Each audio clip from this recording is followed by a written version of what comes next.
All right, good morning, everyone. Do we want to get started here? I think, Sarah, you said you started the recording, correct? Yeah, recording started. All right.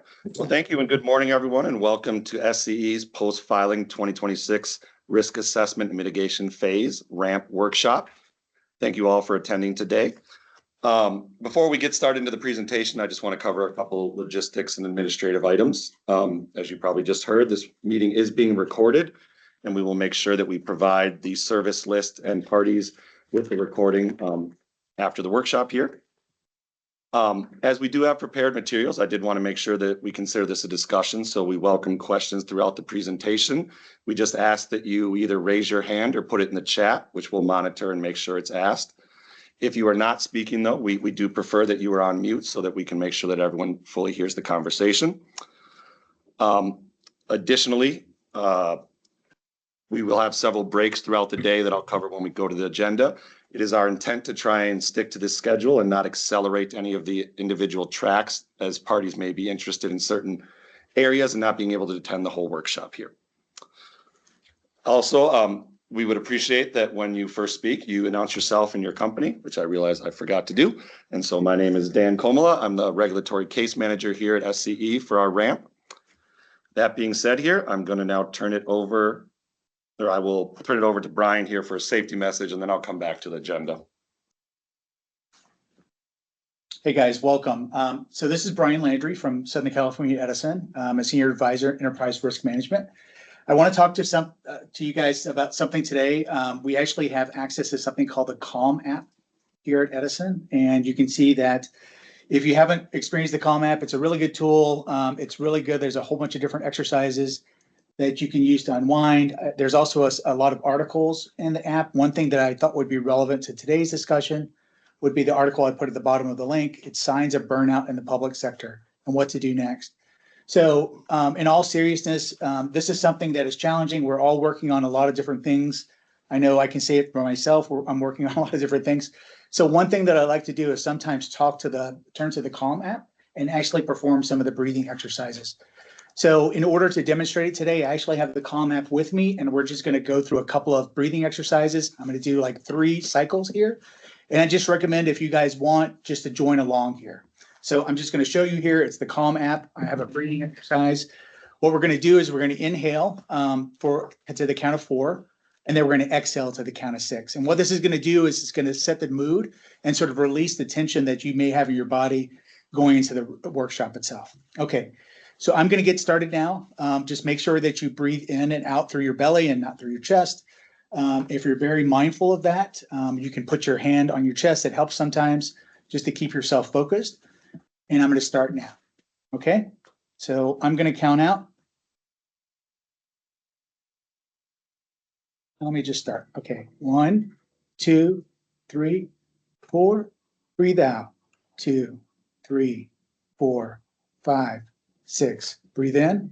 2, 3, 4. Breathe out. 3, 2, 4, 5, 6. I messed up the count. Breathe in. 1, 2, 3, 4. Breathe out. 1, 2, 3, 4, 5, 6. And you can keep on cycling through if you want to. You don't need me to prompt you, but we just wanted to start off and just stress the importance of mental health as we go into today's workshop. So thank you, everyone. I think I hand it off to Chris for opening remarks. Actually, thank you. Fred, sorry. I'll let Chris, I think you wanted to give a quick ex parte notice. Okay. Yep, and absolutely. And by the way, our ERM director will be giving broader opening remarks. But first, I just, as I'm going to probably echo many people from SCE, thank you for joining. Really appreciate it. Appreciate the party's time. Appreciate both the feedback we've gotten and the feedback we're going to get on our RAMP. It's really important to us. It's obviously our big priority. I just want everyone to understand, just want to note a couple of things. First, that, and sorry, I'm admitting people as we talk here, and I apologize. I first want to note that a reminder that this is a proceeding where there are certain ex parte restrictions.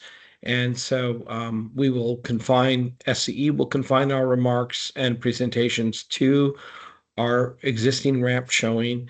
And we may have to kind of curtail discussion if it goes into other proceedings based on questions, et cetera. Our intent is not to curtail discussion, but to make sure that we conform to the CPUC's rules of ex parte restrictions, and also that any discussion on other proceedings is open, or as the legal term is, open and notorious. The other thing is, as we discuss today and as we go through this proceeding, I want to note again, as we have stated very clearly in our ramp chapters, including our opening chapter, our ramp is our best product. It is our what we stand behind. It is also our preliminary estimate. It is not our GRC forecast, and it should not be taken that way. Our GRC forecast per the CPUC rate case plan will be submitted in 2027.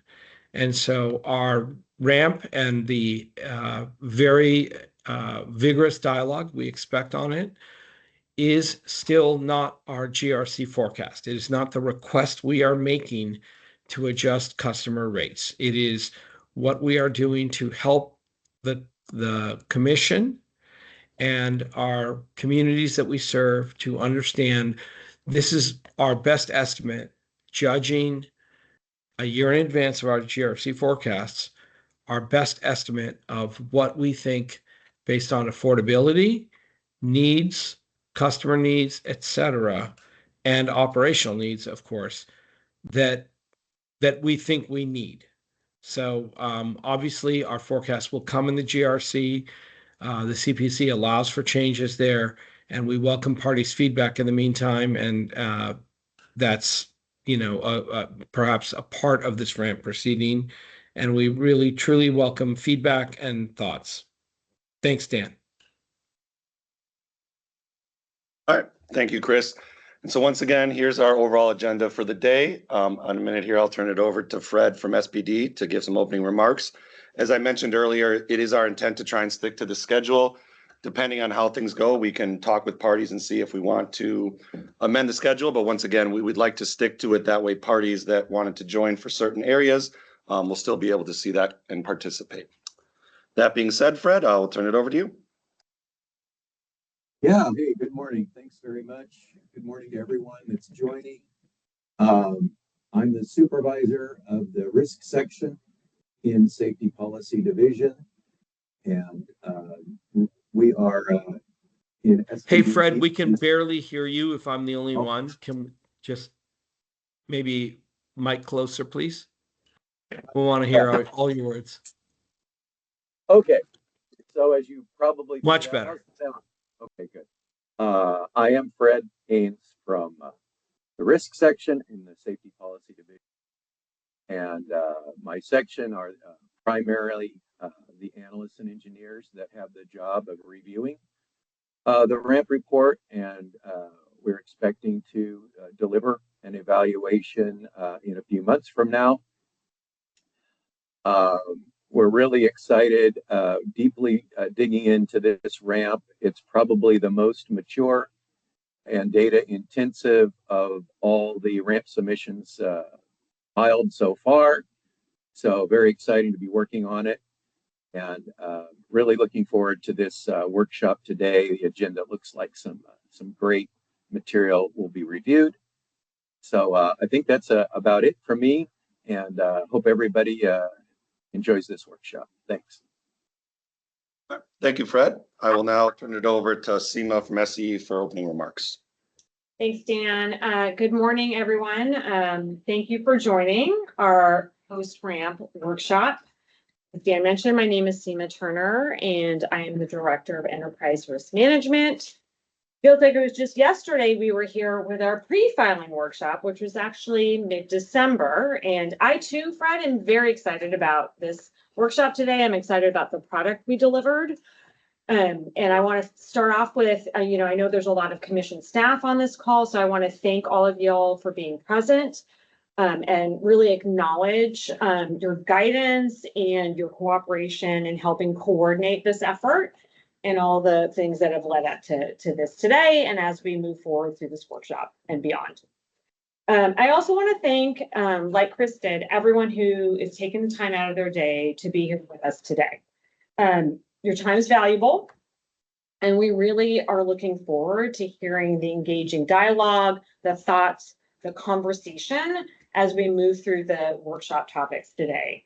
And we really recognize that your feedback is invaluable, and we really are looking forward to the continued collaboration as all stakeholders are assessing our ramp. I also want to take a moment to just acknowledge all the SCE staff that's sitting in this room with me today and are online and that are within the company that help make this happen.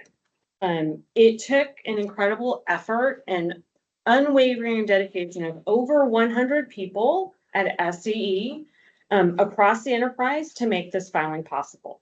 We had qualified teams looking at risk analysis, incorporating the very recent and first in time CPUC requirements as part of this filing. And we really worked tirelessly to improve our underlying data quality, the modeling, and our analysis as we went on. This really culminated in developing our narratives and all the supporting documentation that you saw in almost 1,000 pages, right?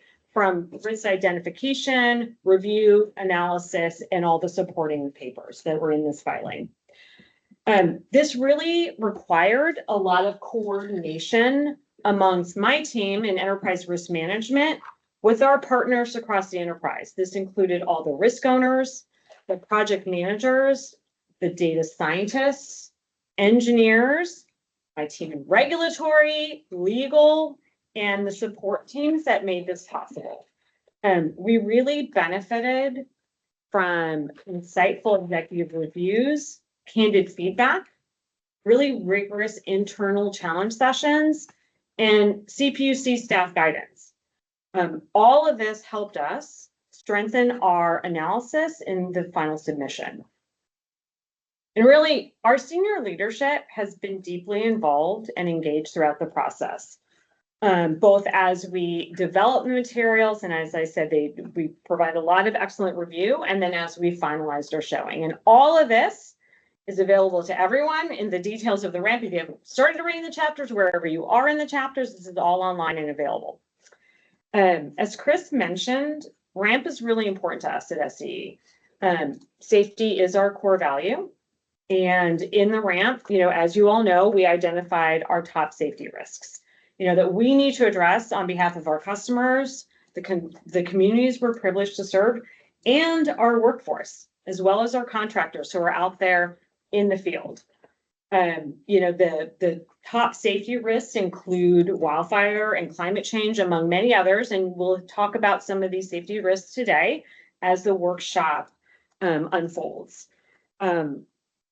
Really, what we're looking forward to is having this discussion about the details of how we looked at our risks, how we performed our analysis, how we quantified the analysis, and how we came up with our mitigations. And you'll hear more as we progress the day.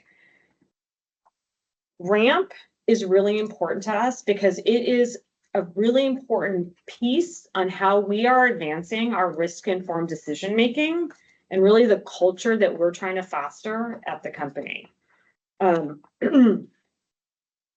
Chris mentioned this, and I will repeat this, that we're this ramp, as we know, is a precursor and it serves to help be a crucial input into the GRC showing. And this team, among many others, are going to be working with this very closely with our partners in regulatory to help integrate it as we are preparing for our GRC application in 2027. So in closing, I'm going to start where I began and say thank you. Thank you for your participation and your engagement, joining us in this workshop. Really looking forward to today's discussion. And with that, I'm going to pass it on to Gary, who's going to continue on. So thanks, Gary. Thank you, Seema, and good morning, everyone, and thank you for attending this workshop. My name is Gary Chen, and I'm a Senior Advisor in the ERM Regulatory Group at SCE. So today I want to do something simple but important, make the ramp less overwhelming. Because if you've ever opened a ramp filing, I'm sure you know it's very detailed, very technical. It can feel overwhelming at times. So there are literally over 1,000 pages in our ramp narrative alone. So what I want to do in this morning session before a mid-morning break is to step back and really answer 3 questions for you. What do we do? What's changed in our ramp from our previous ramp filing? And then how can we help you navigate the report and work papers? So think of this as a roadmap before we start to deep dive into 3 of SCE's ramp risks. So if we could move on. Okay, so let's start with the journey. So this didn't begin with the filing that we filed last month. It actually started back in December 2025, where we gathered together and we held a pre-ramp workshop. We gathered input from everyone, including our initial risk selection and including modeling approaches and discussion on our tranching and power law white paper and also our climate pilot selection and integration approach. That led to our filing in May 2026, where we submitted 10 risk chapters, supporting white papers and detailed work papers. And today, this workshop is really to help you understand how to navigate the application and find the information that's useful for you. Looking ahead, this all rolls into the evaluation process in the fall timeframe and ultimately informs our next GRC filing in May of 2027, next year. Can we advance the slide, please? So let's talk about what's changed.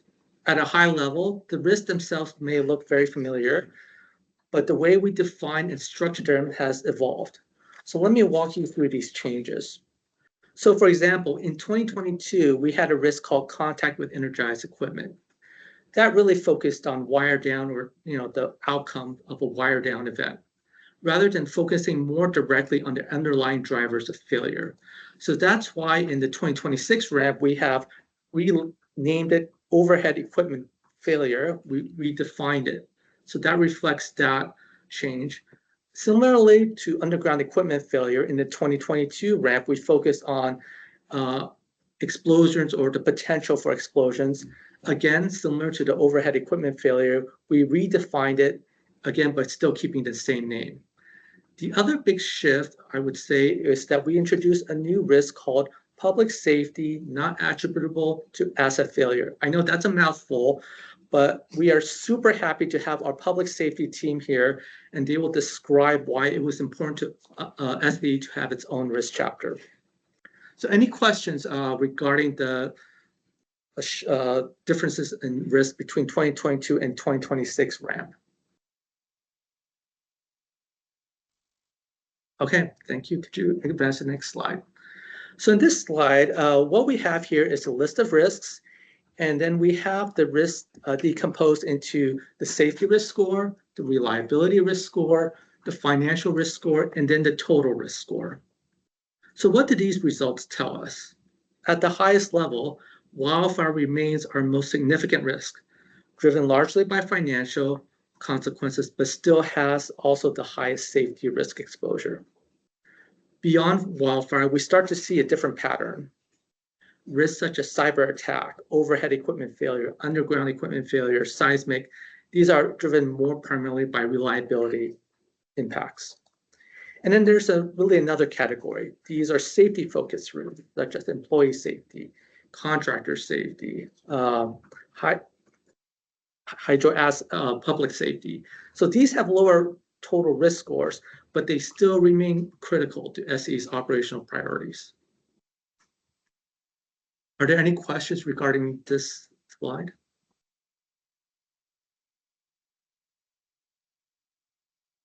Oh, officer.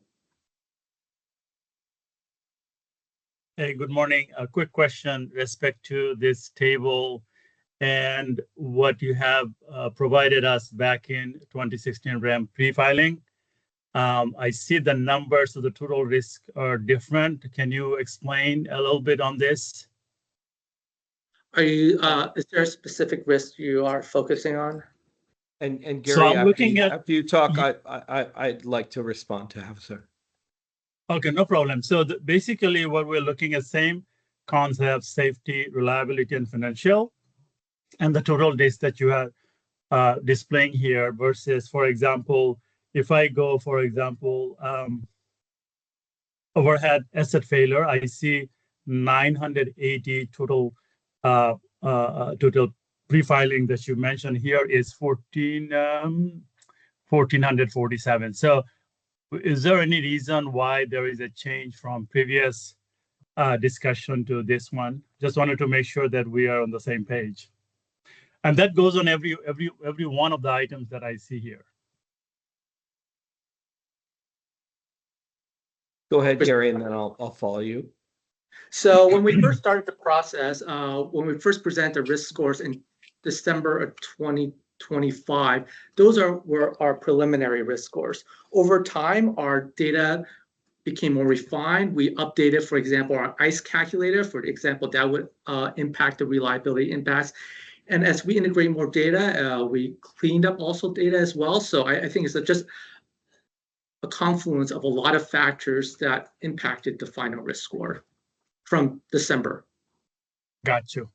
Okay. Yeah, and Hafsar, if I just add one thing to Gary's excellent answer, you're asking a great question. It's a tough question. It's a tough question that we all ask ourselves, all of us in the risk landscape. And part of the answer is our base of data is a dynamic one. We simply have changes that occur. There are, like when we're looking at asset-based risks, for example, there are simply changes that occur because we find corrections, we find things that are different. It's no secret from our GO 165 reports, SCE has certain parts of its system that we inherited from other companies, and we didn't have mapping in advance of those. So we work towards, having full mapping of those. So your question is a really good one because it's one that we ask ourselves, and it's that the base of data is necessarily a little bit dynamic, and we work in reasonable fashion for everything we can do as circumstances of the data may change. And thank you, Chris. Yep, thank you. And Hafsar, that's a great question, and welcome a chance to dialogue further as you wish on that. Thank you. Thank you, Gary, too. Thank you for that question. I thought I saw another hand up. Was there another one, or did Gary's answer both? Did James have a question? Was it James Mosher? Yeah, James. There you go. Yeah, Jim Mosier, representing Energy Producers Users Coalition and Indicated Shippers. Sorry, I put it in the chat, so if it's more economical to just go to the chat. My question was, is there a slide like this ranked by safety risk only, like was in the December 2025 workshop, or do we just reorder this slide to show the safety risk priorities? Yeah, thank you for that question, James. What you would do is just resort this slide, if you will, just from safety perspective.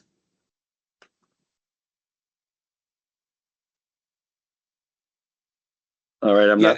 And James, I'm sorry. We obviously you're Jim to us, but we have to be formal here. As Gary said, like this was a resort, but I think if we understand your question, the data hasn't changed substantively. Help us with your question. Are we answering your question right? I think you were just wondering if there's another slide that has this sorted by safety, which isn't in this direct presentation, but as Gary mentioned, you can use this data to sort where you'd still see wildfire as the top safety, but the other ones would rearrange in numerical order. 100%. Thanks, Dan, and thanks. Chris, if I could, this is Jim or James. Yeah. I recall from the workshop in December 2025, the top safety risk was public safety not related to asset failure. So that's why I'm asking the question, because now wildfire on a safety basis has seemed to be, floated to the top. Not, Later. yeah, not surprisingly, but it just was like a disconnect between the rank ordering based on safety risk that was shown on the slide in the slide deck back in December. Jim or James, this is Gary from SCE again. Thank you for that question. So we have the public safety team here in about half an hour or so. So they can address that question directly. Okay, thanks, Gary. And Jim, just one thing I want to note. I know you're busy. I know there's a lot going on. In case you can't be there for the full public safety thing, just please keep in mind when we talk about public safety at SCE, it's not just a chapter that's public safety and nothing else matters.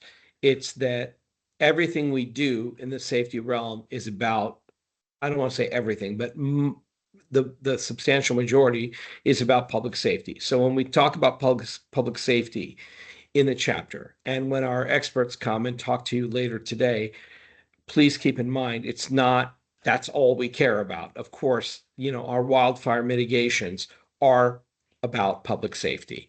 Our mitigations about contact with energized equipment are about public safety.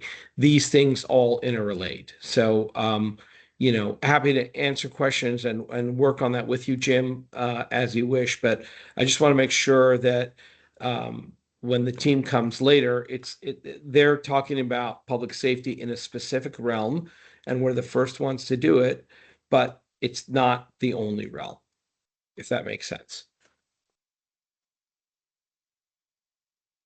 All right, thank you, Chris. I think, Officer, you have a question? Actually, I do. As Jim was asking that question, I kind of felt ask you just for a clarification in terms of safety. As wildfire, as you mentioned, for example, in the chapter I read somewhere, I think it's an overhead equipment failure. That wildfire is a separate chapter. It is all the numbers and values are over there. So I'm wondering if the wildfire safety, for example, overhead equipment failure safety per wildfire, is it included in overhead equipment failure chapter, or is it completely went on to the wildfire chapter for wildfire related stuff? I just wanted to make sure there is a distinct difference between the safety we are discussing here. So this is Gary from SCE again. Thank you for that question, Officer. So these risks have very specific risk definitions, or what we call in the middle of the bow tie. What is the risk event? So it's very clear that a wildfire risk event is much different from an overhead equipment failure risk event. They are two separate risks. So even the wildfire, it happens on overhead equipment failure because of wildfire. Would you consider in overhead equipment failure because of wildfire for the safety, public safety, or is it still going to be in wildfire? In other words, if the fire happens for overhead equipment because of wildfire, would you consider that risk in that chapter, or is it going to be separated from that chapter? I just wanted to see the distinct difference. Yeah. So Hofstra, this is Brian. And Brian, I'll join you afterwards. Go ahead, please. Okay. So Hofstra, one way to think about this is that you have to think about the sequence of events here. So you could have a lot of equipment failure, and it's involving overhead assets, but not all of them transition to a wildfire, right? And you have some that are, come in contact with the public, I would say, and you have some that come in contact are just wire downs, right?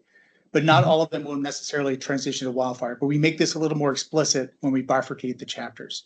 It's not just a matter of, these are in high fire areas or not. It's really which ones transition to a wildfire. Yeah. And Javier, as always, you're asking a great question. And Brian, thank you for the answer and agree with all of it. Javier, the other part I would just add to it is we're talking about, Brian talked about the risk part of it. Let's just take a minute and look at the other side of the ledger, which is the mitigation part of it. We have to necessarily separate certain things that maybe, Javier, in your expertise, don't make sense, but we have to make sure we don't double count on mitigations, right? We have to make sure that these are preliminary estimations. It's not our GRC forecast. Those will come later. And if there's any changes, we will explain those. But we have to make sure that if we're asking for a dollar, we explain exactly what that dollar is going to go for, and no less and no more. And that leads to, perhaps on the risk side of the ledger, maybe it feels a little bit less, you're an expert. Like, it doesn't feel as clean as it should be, but it's so, in part, so that the other side of the ledger is cleaner, as far as like, this is what we're asking for and why. Got you. Yeah, you just mentioned it as you explained to me that main reason I'm concerned about the double counting, and that's what I meant to asking you this question. 100%, 100%. Yep. Thank you.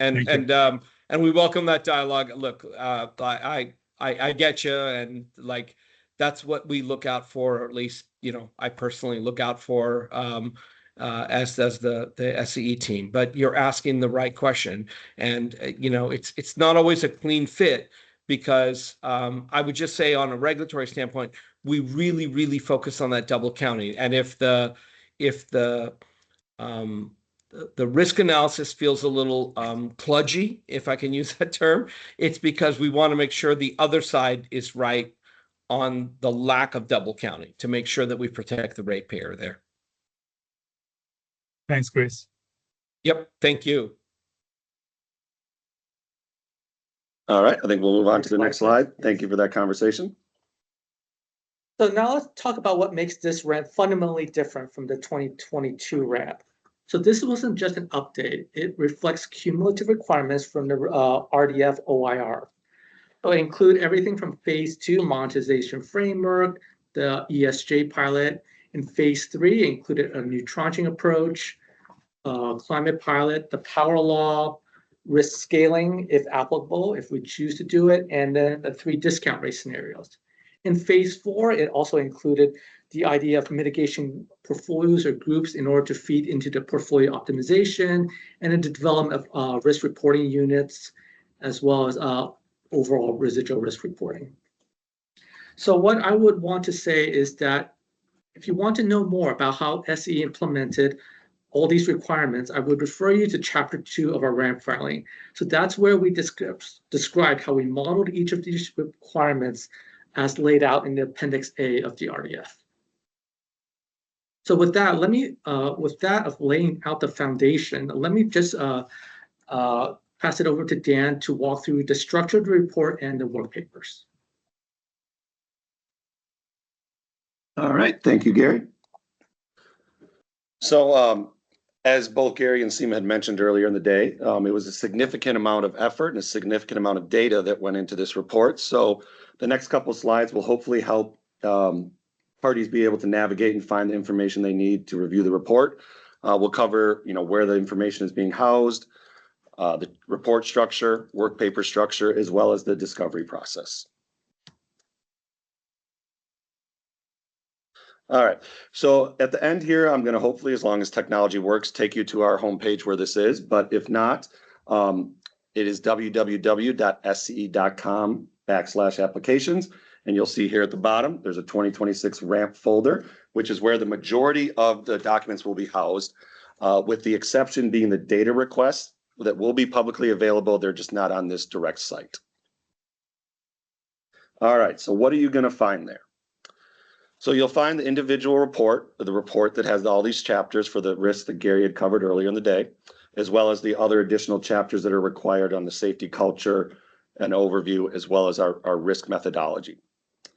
For the risk chapter specifically, you'll see this general structure is followed by the chapters. There may be some limited exceptions, wildfire and PSPS being in the same chapter. There is a slightly different structure for those. I'm not going to go through these one by one here because we're a couple minutes behind, but in general, what you'll see is we will have the executive summary that describes what the risk is, why it's important, and why SCE has to address it. We'll provide the 2029 and 2032 risk scores, as well as any key changes from the last ramp. And as Gary mentioned, there were several chapters that had some, I would say, fairly significant changes in their overall structure to better represent the overall risk to Edison. Going down, you'll see the risk assessment that has the bow tie. We'll talk about how we tranched as well as how we included risk reporting units or RRUs. Not every risk met the criteria needed for that, and so therefore not every risk would have that section.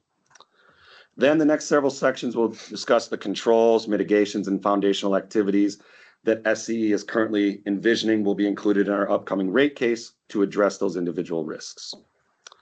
The next couple sections talk about our proposed plan, and as well as the two alternative plans that are required for each risk. We understand that for wildfire, there's also additional alternatives that were included in the data tables at the RRU level that aren't directly addressed in the narrative. The last two sections cover lessons learned, and these lessons could be from other IOUs ramps, our ramp, or other rate cases, so we tried to incorporate as much as we could there. Any discussion we have on data collection, and this is really an extension of that data availability report that the IOUs filed in 2025. Not sure exactly what month, but additional one there, as well as additional metrics that we may use to help judge the effectiveness of some of the programs in our risk reduction. Lastly, any party feedback that we addressed from either the pre-ramp workshop or any additional sources, potentially the rate case or our previous ramp as well. I don't see any hands up, so I'll move on to the next slide. So the work papers. So as we mentioned, there was a significant amount of modeling and data analysis that went into this report, and that is clearly indicated by the voluminous amount of our work papers and some of the size of these files.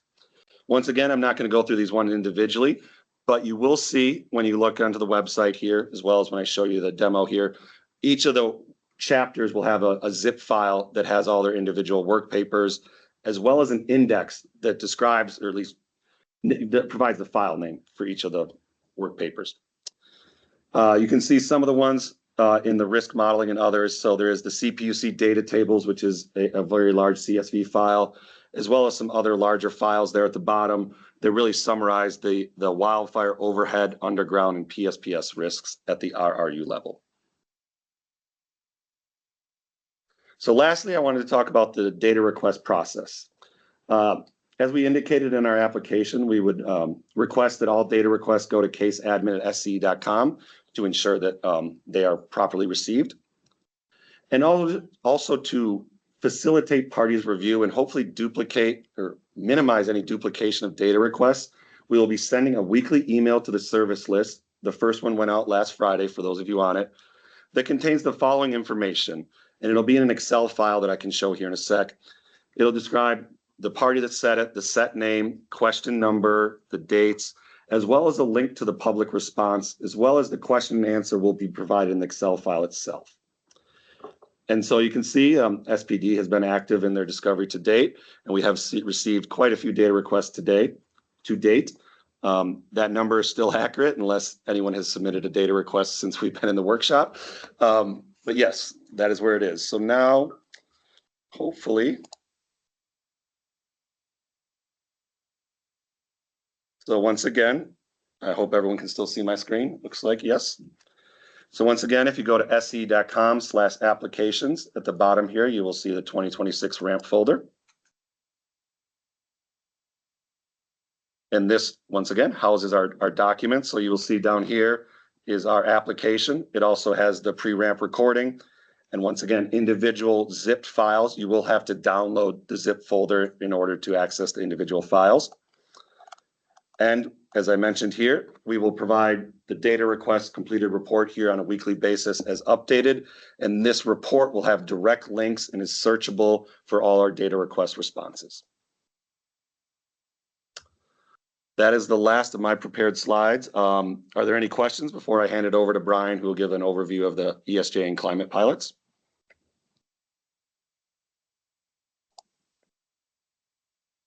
All right, I'll hand it over to Brian.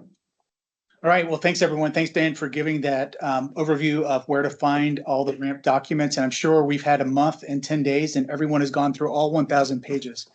But what I want to really talk about today is just focus on two that I think are near and dear to my heart. Is heavily involved in this since phase 2 and phase 3, and that's the climate and ESJ pilots. And I'm just going to give you an overview today. Next slide. All right, so let's talk about the climate pilot.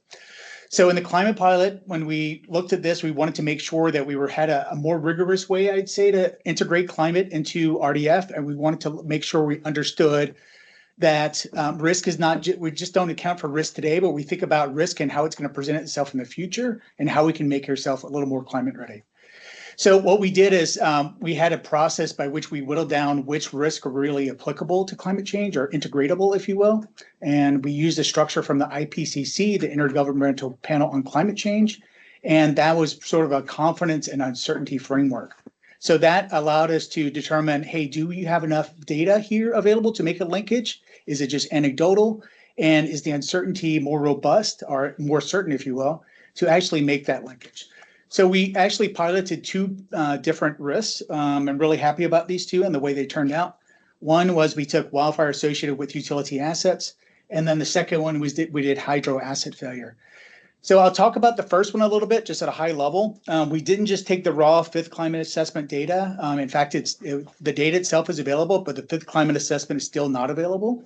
And the reason we didn't do that is the fifth climate assessment, when they look at wildfire, what they're looking at is they're looking at wildfire exposure. And most of those that wildfire exposure happens in the summer months, in the non-windy season. And we know that that is not coincident when we have utility involved wildfires. So what we did is we took the raw climate variables. We found the global climate models that most represented all those different climate variables. And what we did is we made synthetic fuel moisture by using relative humidity, vapor pressure deficit, a growing season index. We actually grew the whole state and simulated how that would look. And then we actually looked at wind speed. Wind speed is new. This is something that hasn't been looked at the state. This is the first time I think a utility has looked at it.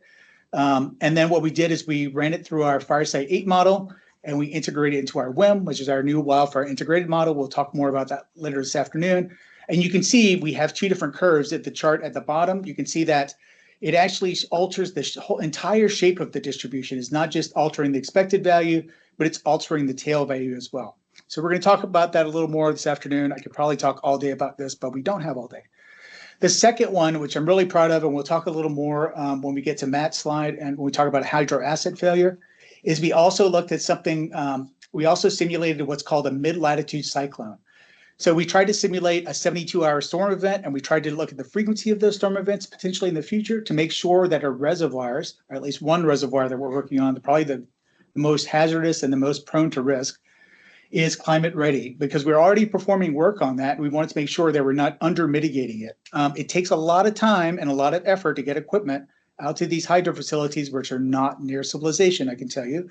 And we want to make sure that when we go there, we're actually doing the work once and we're bundling it and we're actually making it more efficient. So I can talk a little more about these things. We have some lessons learned. I think when we looked at staff approach 2, there was this perception that we would simply be able to directly integrate climate data into risk itself. But as you can see, that we had to actually take some the data itself and manipulate it so it actually integrated to the models. That's one lesson learned. We also had to select the data based on the relevant data that's germane to the climate hazard. So in this case, you can see that we actually looked at the ones that were more relevant to wildfire, and we looked at different ones that are more relevant to hydro asset failure. There's some other things that we can go on, but it really proved that this is possible. We think it's a good template for what we want to do in the future, and we're happy to talk more about this. So any questions? I can talk all day about this. Okay, well, thanks everyone. So let's talk about another one. This was a really fun one as well.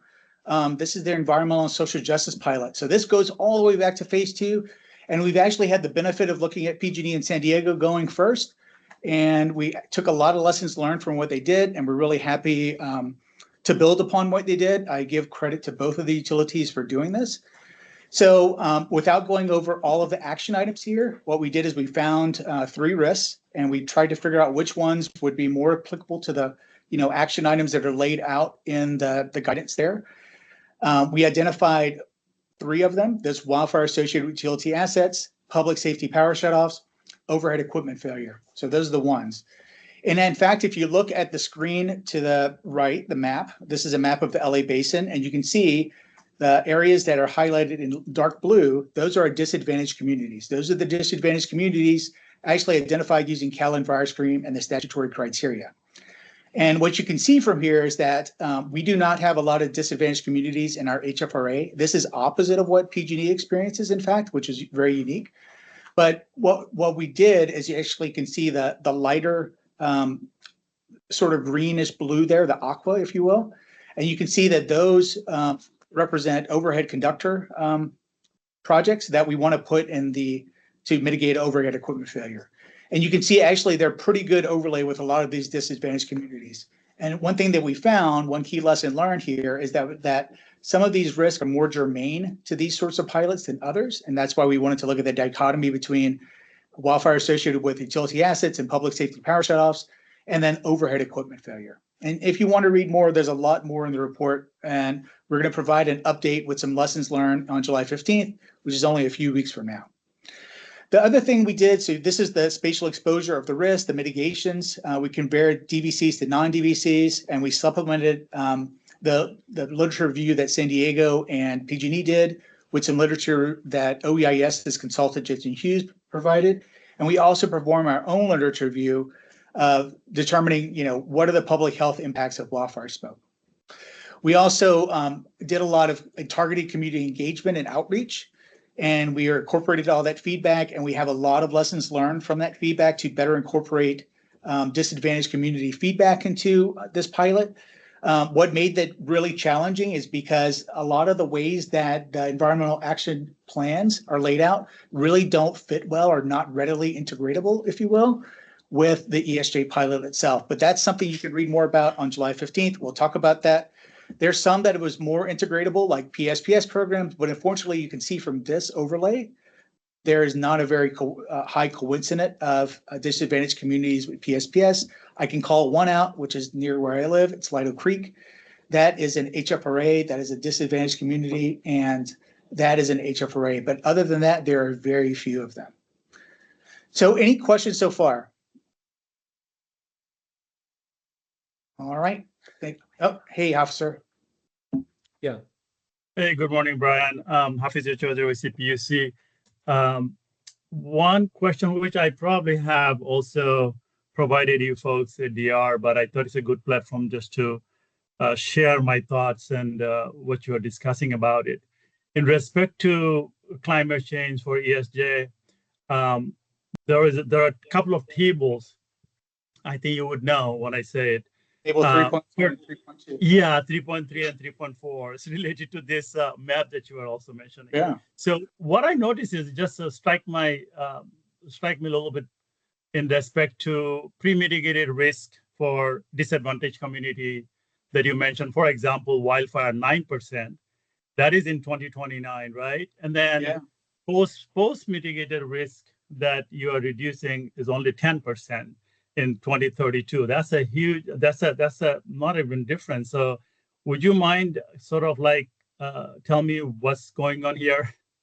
Officer, I'm really glad you asked that question. Yeah, and Brian, I'll join you afterwards. Go ahead. Okay, good. So Officer, what is interesting about this is you have to imagine yourself a trajectory of inflation happening over time. So right now we start with the 2029 benchmark year, and then we inflate that risk score through time, through 2032 at 2.3%. There are some risks that are not well covered in DVCs like PSPS. So it may show a marginal increase as that it's really flat, but it's going to show a marginal increase because of that inflation factor. Does that help? Trying to process what you said. So imagine if I just have something steady state, let's say it starts at 100 units of risk, and then I'm going to inflate it over 4 years, 2.3%, then 2.3% above that, and it's going to compound to 2032. So even if that 100 units remain the same, it's going to grow just by the fact of inflation. Hafzer, it's hard for us to answer this. Sorry, That's correct. Go ahead. Go ahead, Chris. No, it's hard for us to answer the question without a lot of data, and I'm wondering if we could take that as a verbal data request and respond timely to you on that. It's a great question, and Brian's given you, I think, great information. But maybe we could put it paragraph by paragraph for you, if you don't mind. Actually, I had placed the data request for the same questions. I just thought to discuss here a little bit, but that's great. If you can provide me a detailed with the Okay. Excel spreadsheet, that would be nice. Thank you. Okay, so Hauser, can we take that today as a verbal data request? And today is when it's requested, and we'll respond in the normal course. Is that good with you? We actually we requested written Oh. also. Yeah. Okay, Yeah. I'm sorry if it's already been done. No, Sorry. it's okay. It's all right. It's all right. Thank you. I'm happy to answer it twice. It's fine. Hauser, you're way ahead of me. It's like hard for me to keep up, you know? No, Hafsir, it's a All right. great question. I'm in all seriousness, because that is something that is likely to confuse a lot of people. So I'm glad you asked it. And I would note, you may see that in other risk chapters where certain risks or certain tranches may show an increase in risk level. One of the factors could clearly be what Brian was alluding to here, so. Yeah, and I think Yeah. I'm going to say one more thing. So Yeah. this is something that we've touched upon, and I'm not going to get into the proceedings, but this is something what we call persisting, right? So if we don't apply mitigations to something, it by just natural entropy, it will actually grow because of that inflation factor. So we have to make sure we're continuing to put controls and mitigations in place, even though you see a flat general risk, and you see that in a lot of chapters, as Chris pointed out. Yeah, and after you get our data request response, like if you want a walkthrough or further conversation, we welcome that. This is so important, and we welcome the chance to dialogue. Absolutely. Thank you.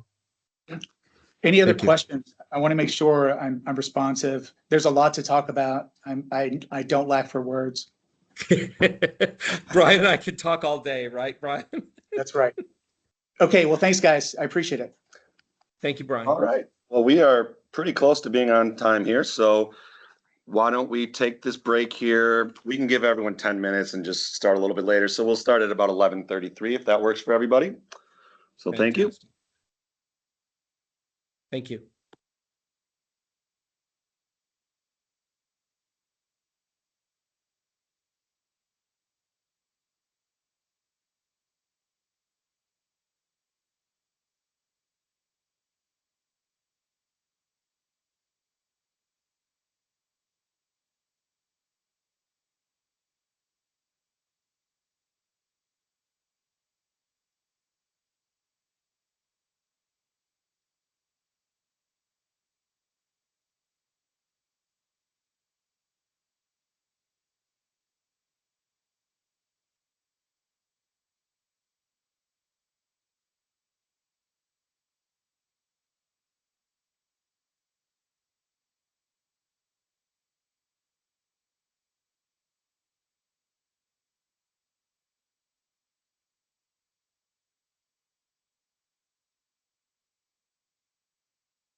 All right, everyone, can at least Safety Policy Division, can you let us know if you're back on?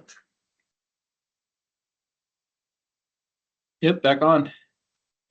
Uh, Was that a question or just raising your hand to show that you were back from Anthony? I'm back. All right. We are going to hand this over to our public safety team. So,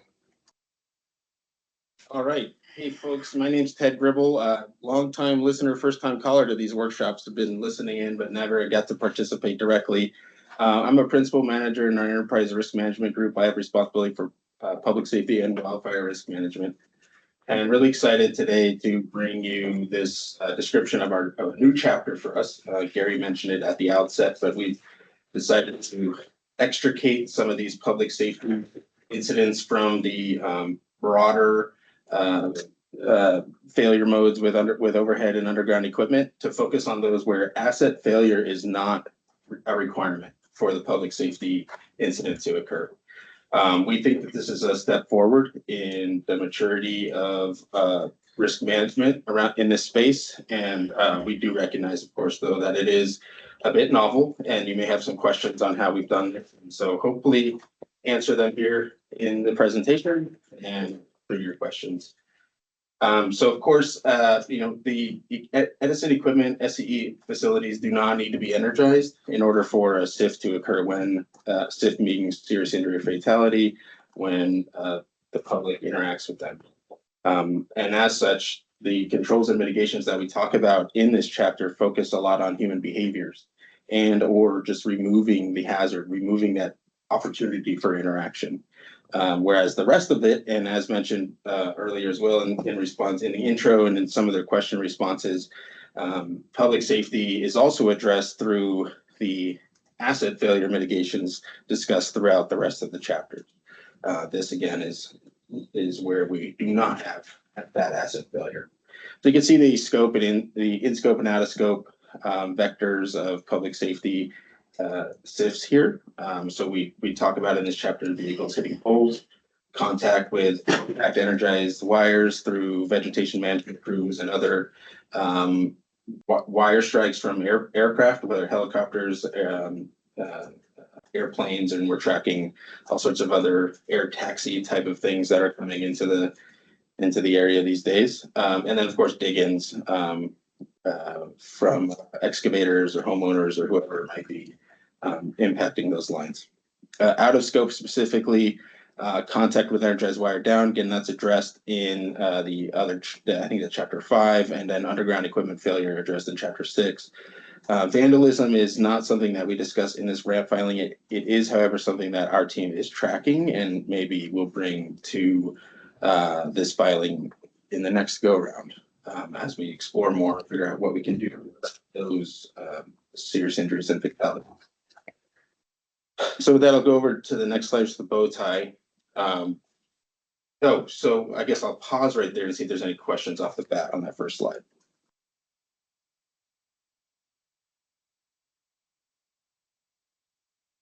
Okay, all right, I'm gonna move here into the boat. Oh, there we go. Yep. We get one from my sir. Hey, sorry. So I was just looking into your slide and looking into out of scope contact with energized wire down, that portion versus contact with intact energized wires. So in scope is, as you're mentioning, contact with intact energized wires, but contact with energized wire down is out of scope. Can you show me some distinction between the two? Yeah, so when we talk about what's in scope, this is contact with wires that have not come down. This is, like I said, like I mentioned, tree trimmers. It could be construction workers. I think we've had a few other oddball sorts of people that end up touching our lines while they're energized. But but importantly, they're not. It's not a failed asset. It's in the air.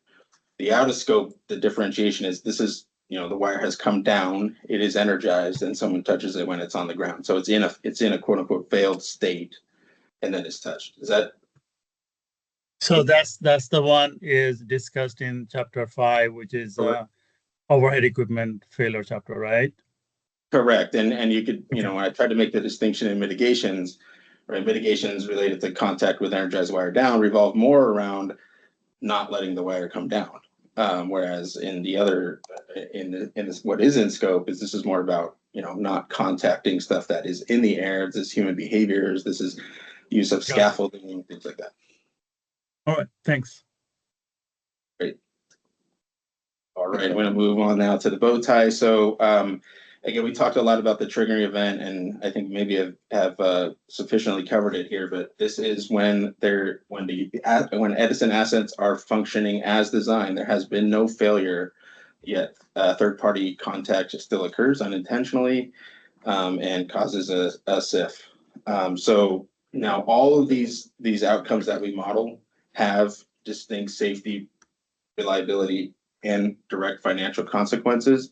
They vary in scope, and I think I want to just cover one of the earlier questions here proactively. So in the pre-ramp workshop, the main difference between then and now is that the safety consequence that we used for the valuation here has been limited to the CPUC reportable injuries. Those are verifiable and consistent with some of the CPUC reporting guidelines.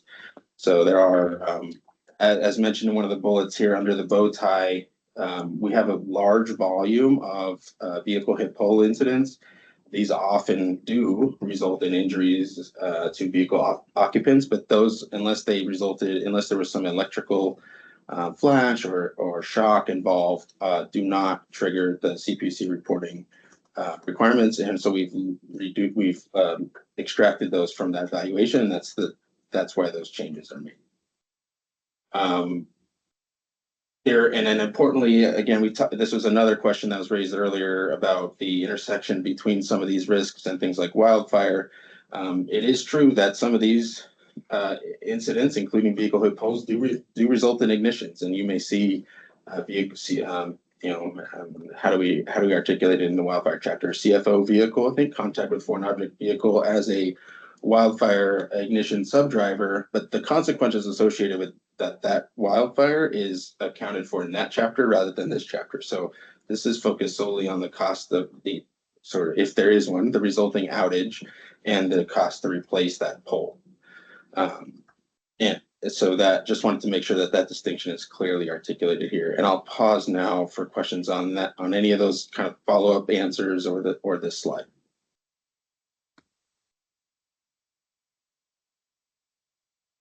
Not seeing anything in the chat or hands raised, so I think we can move on to the next slide.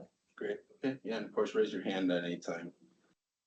So this next slide, trying to map the controls and mitigations, or just really describe what they are doing for us. And again, referring back to the intro slide, a lot of these are focused on human behavior. How do we stop people from making those unintentional contacts with our lines? So there's, all the maintenance activities that we do to keep those assets in place. But here we layer on top of that these public outreach efforts, these marking efforts. Some of this is compliance driven. There are FAA requirements around marking and lighting spans of wire that are in certain elevations or close to airports or helipads and things like that. But we're attempting to go beyond that into more risk-driven identification of those spans to proactively mark. Similarly, digging more into some of the requirements around the 811 system and the marking and locating, and trying to improve the data quality around those things. The bread and butter public outreach that we do through billboards is still part of the controls in this space. So without harping too much on these and reading word for word, we're continuing some of the controls that exist and trying to extend them, increase their effectiveness with some of these pilots. And so I think what I'm going to do now, well, let me pause here for questions and then go to the next. Not seeing any as well. Do you want me to advance? Yeah, well, let me introduce my colleague here, Nicole Kraus. She's a senior advisor on my team.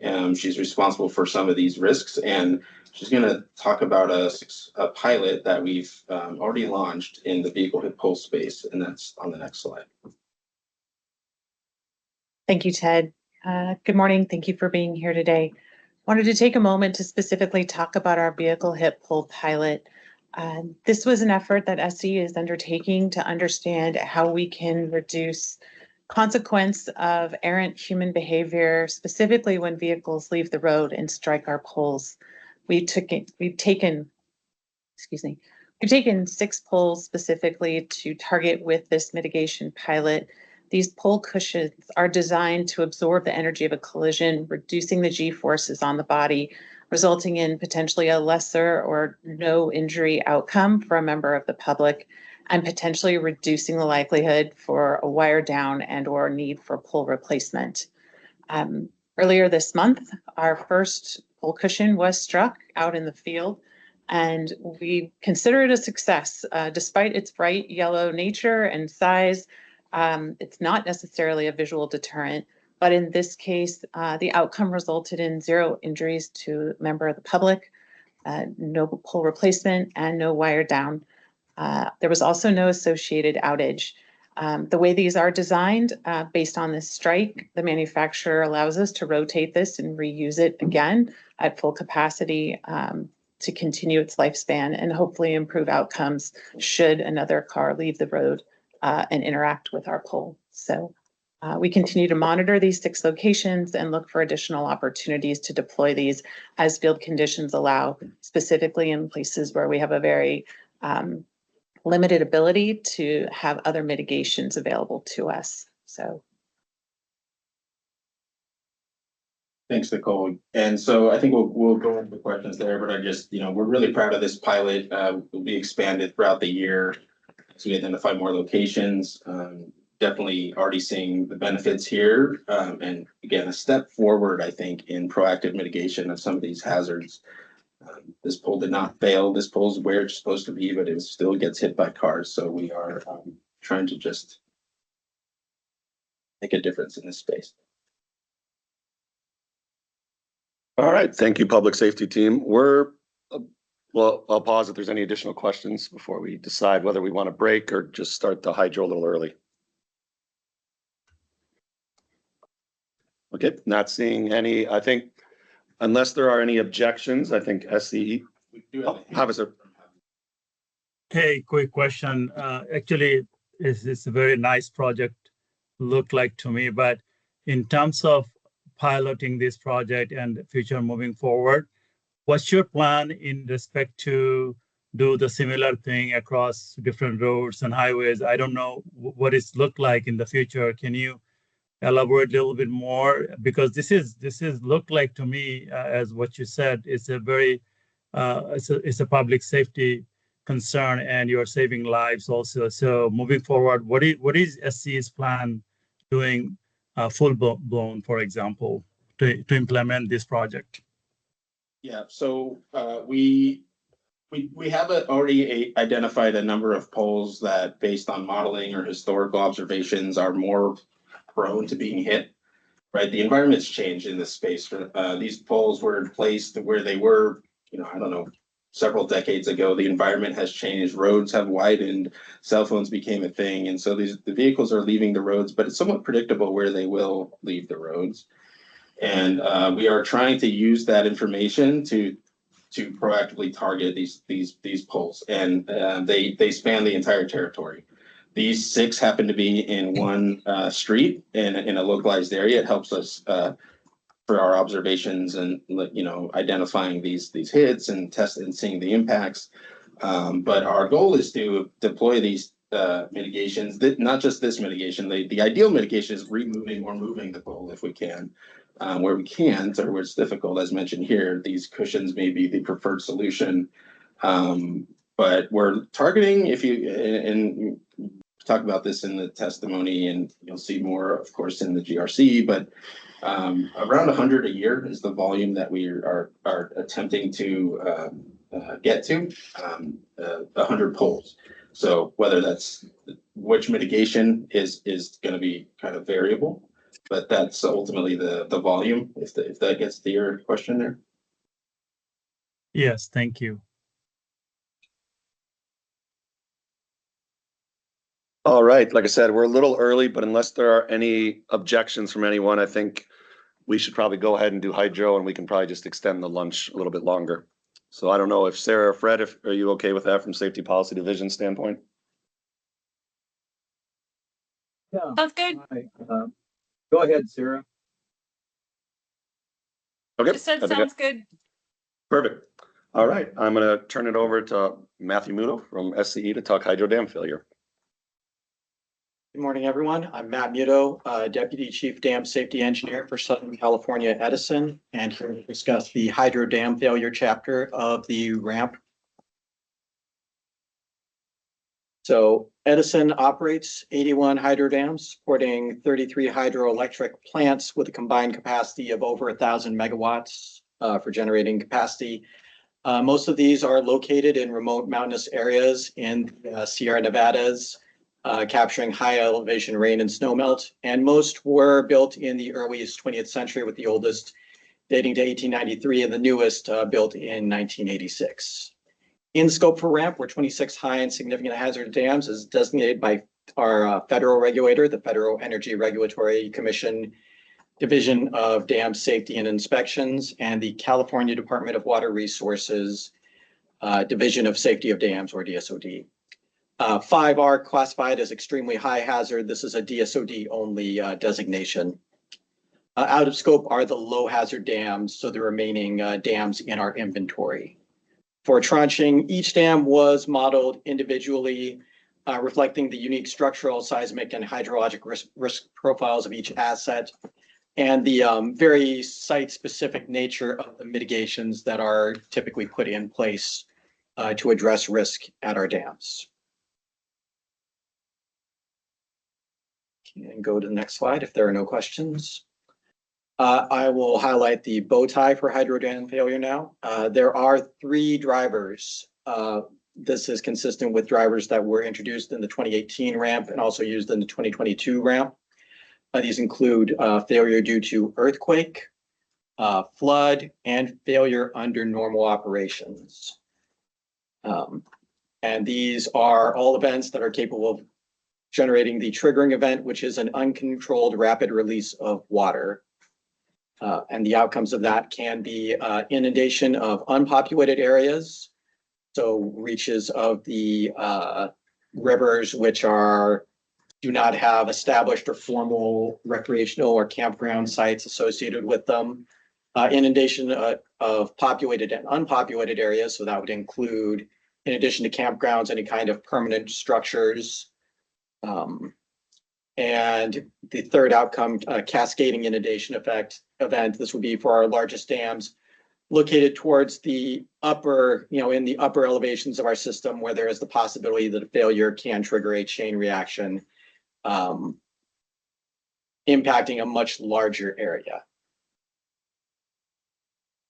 And I guess covering the frequencies, we have not experienced a failure of a large dam in the history of our operation of these portfolios.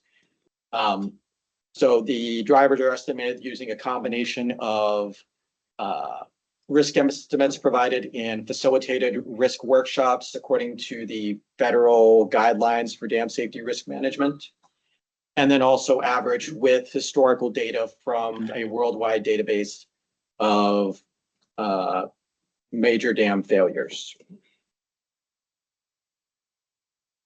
Okay. Any additional questions on this slide? All right, we can move on to the next one. For controls and mitigations, we have a layered control strategy, including operation, maintenance, and upgrade, and also situational awareness and response systems. Many of these measures are driven by our state and federal regulations regarding dam safety and alignment with industry best practices. CM1 hydro operations covers the kind of required operations to maintain the safety of the dams, maintaining the awareness of the condition, and ensuring that the water is managed to meet generation needs and also our requirements, the requirements of downstream water rights holders. CM2 is hydro maintenance. So this is the regular inspection and maintenance and testing of equipment to ensure it remains in good condition. And again, more on the routine items, which we attempt to address and remediate before they grow into larger problems. On the controls, we have seismic retrofit, so reinforcing the ability of the dams to withstand seismic loads, dam surface protection, which is putting in liners on the upstream face to reduce the seepage that can degrade dams over time. Spillway remediation. Spillways are the channels by which we can bypass large flows and ensure that the dams are not overtopped or their capacity is exceeded under major floods. And so this can include repairing and or expanding or upgrading spillways. Low-level outlets. These are the devices that are used to control flow from the dam without spilling. So again, allow us to release water in a controlled fashion for either water management purposes or for maintenance, or in an emergency to draw down the dams to reduce the possible impacts of a failure. Excuse me.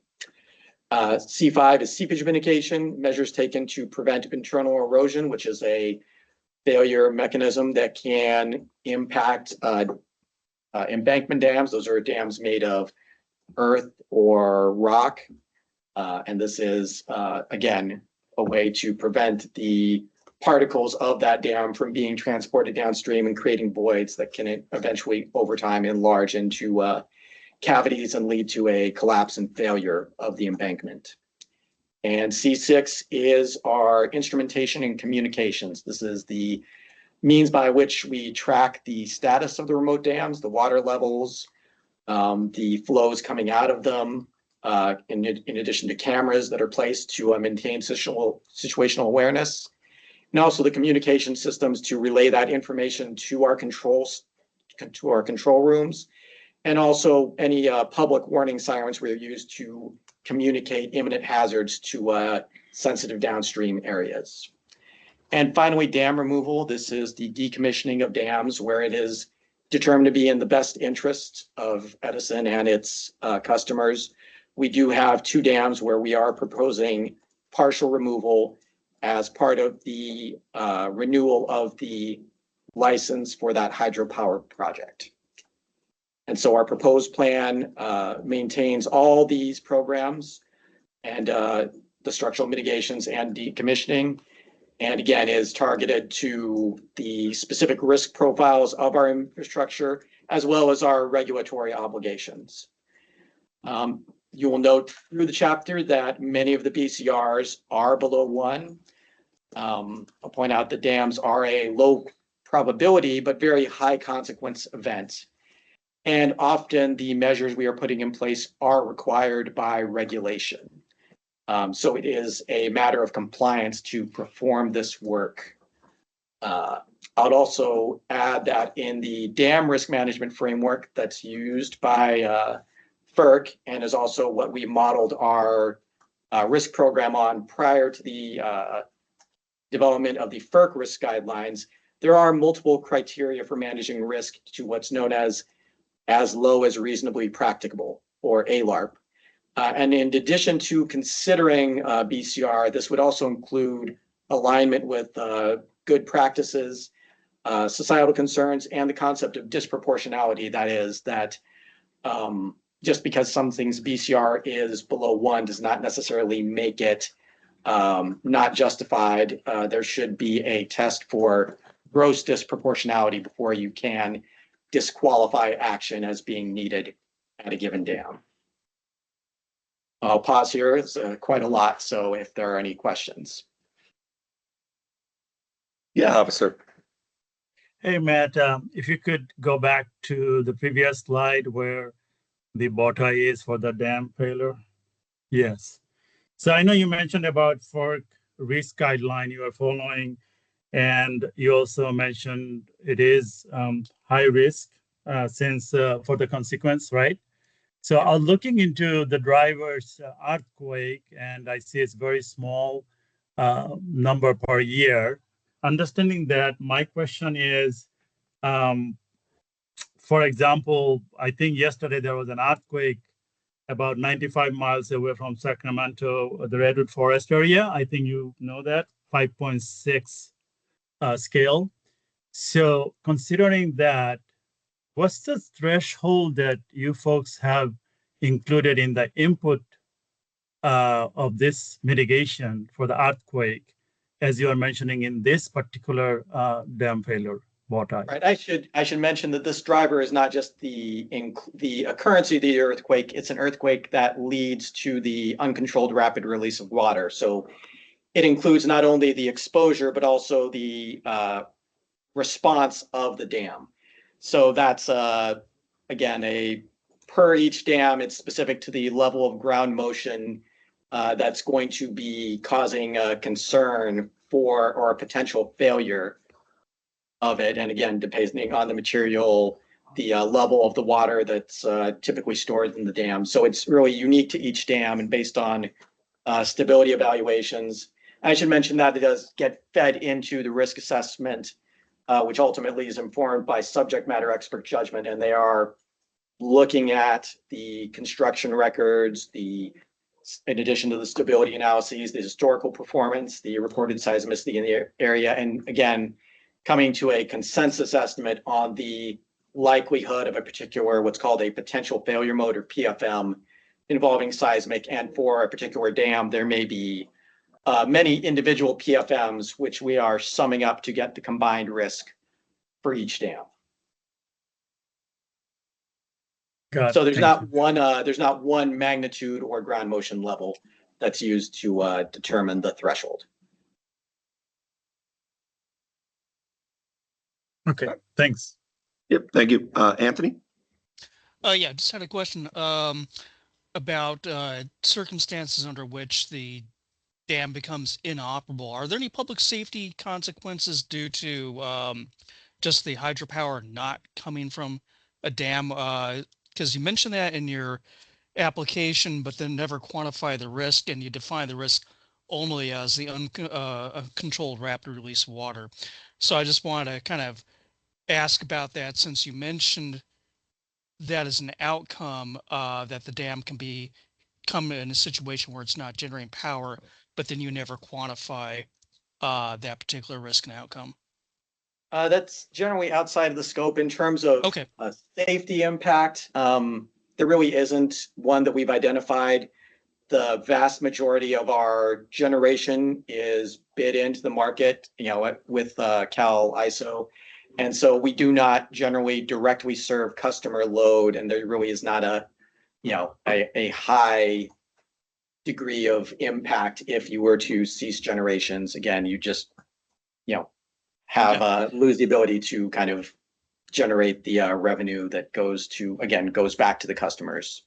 So it's a financial risk, not public safety. So the really only risk you'd run kind of like in terms of power is just islanding,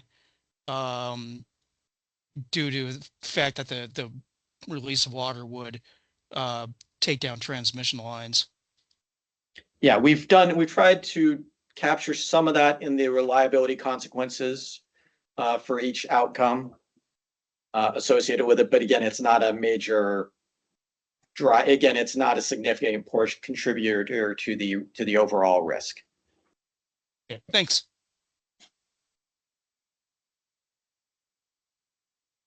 Yeah, Fred. Yeah, thanks very much.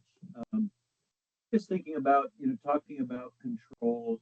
I understand that generally controls are required by federal and state law.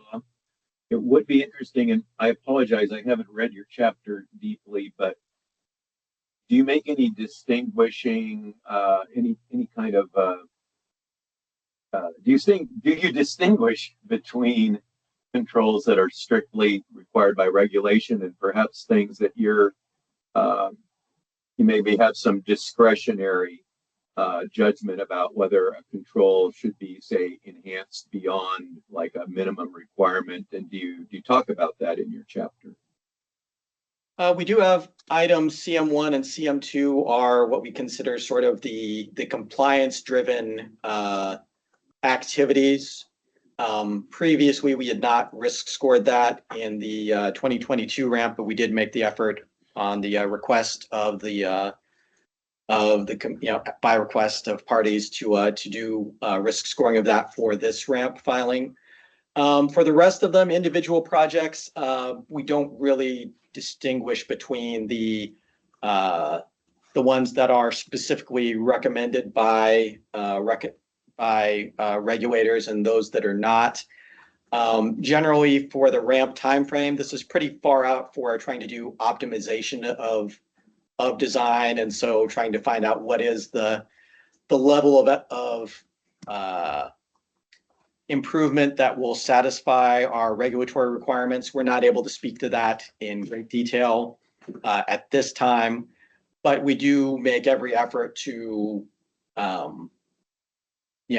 be prudent in how we implement the retrofits to ensure we're accomplishing what is needed, but not overly, again, to our judgment, spending more than is what is prudent for a given risk. Now, again, ultimately it is the regulatory agencies that have discretion over what's acceptable. So we ultimately have to align with their wishes in terms of specific upgrades. So we may end up in the final product may be something more than we originally envisioned, but we do make that effort at all stages to be responsible with how we allocate funds for these projects. Great, thank you. All right, I'm not seeing any more hands up, so we'll move on to the last slide here. And finally, I want to speak to the climate change pilot that we performed for this. I should note that it did not significantly impact the decisions we've been making for Vermilion, but it is illustrative of the process that we propose to use in the future to consider the impacts of climate change. We selected our Vermilion Valley Dam as the site because we know that we have a major spillway retrofit project that has been required by regulators that is coming up. That is driven by flooding. And so one of the things we wanted to determine is whether or not there was a basis for increasing the size of the spillway or adding some adaptive capacity while we are out there doing that work, since a large portion, not all of it, but a large portion of the cost associated with executing this work is just getting, people and material to these remote sites. So we did look at how the projected climate changes in the future could affect the frequency of flooding at this. And this is something we've actually been working on collaboratively with the U.S. Bureau of Reclamation as early as 2015, and have done previous studies for this site. What was different for this one is what we were aligning with the climate model, the preferred climate models recommend, and climate project RC climate pathways recommended by the commission. So updating it to align with that. And so we did use those future climates and entered it into what we call a stochastic event flood model. That's the method by which we estimate the frequency of large floods that come into our dams and the potential level that those floods could reach. So in the lower right corner, it's a little bit hard to read possibly, but this is what's called a hydrologic hazard curve for the dam. And on the x-axis is with the annual exceedance probability. So how frequently we expect a certain water level to be exceeded, and the water surface elevation, the peak water surface elevation reached by a flood is on the y-axis. So again, as you go, as the level increases, the probability of exceeding that falls. And I think it goes again, it's scaled so that the values on the right are smaller than the values on the left. I think there's a negative exponent there. And the horizontal lines represent key features in the dam. The important one for this one would be the top solid line, which represents the crest of the dam. It's an earthen dam, so it is, very vulnerable. If flood water were to come over the top of it, could erode and cause a failure of it. So you can see the current climate is the blue line, and you can see under our current climate, it is less than a 1 in a million chance of occurring. And again, in the central tendency of the future climate, that looks very similar. So there's very little change that we found by doing the study. However, we did also want to look at there's a wide variety of future climates. So we did expand that beyond the central tendency and look at some sort of less likely scenarios. So one was the hot, dry climate, and that is where the temperature, it's on the 90th percentile of temperature increase over climate models, and the 10th percentile for precipitation increase, or for precipitation change for climate models. So that families model in that area. And then also looking at the warm wet, where it is kind of the opposite, 90th percentile for precipitation, but only a 10th percentile change for temperature. And again, that's because we are in high elevation dams. It's heavily driven by rain on snow events for risk. And so there's a trade-off. As you get warmer weather, the snow melts off faster. There is less opportunity for those massive rain on snow events to occur.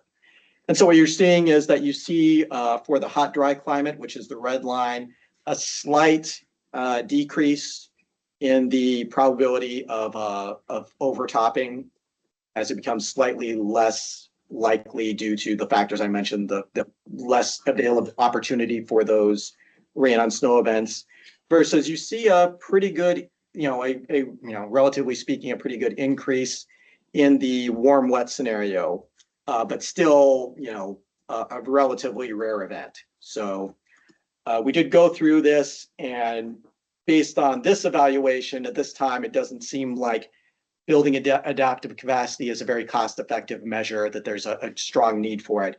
But this is the type of exercise that we expect to go through when we are making future improvements, just to make sure that if there's an opportunity to get some benefit to build that adaptive capacity, and there's value in that adaptive capacity, that we take advantage of opportunities when we have work planned at our dams. So I think any questions?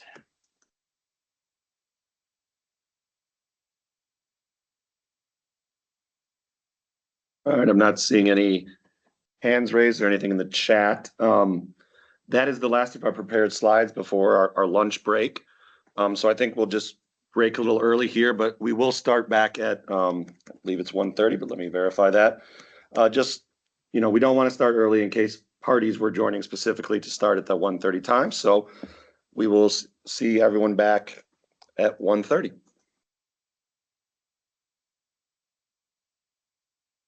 Thank you.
Hi, this is Chris Vias. Can you hear me and can I hear you all?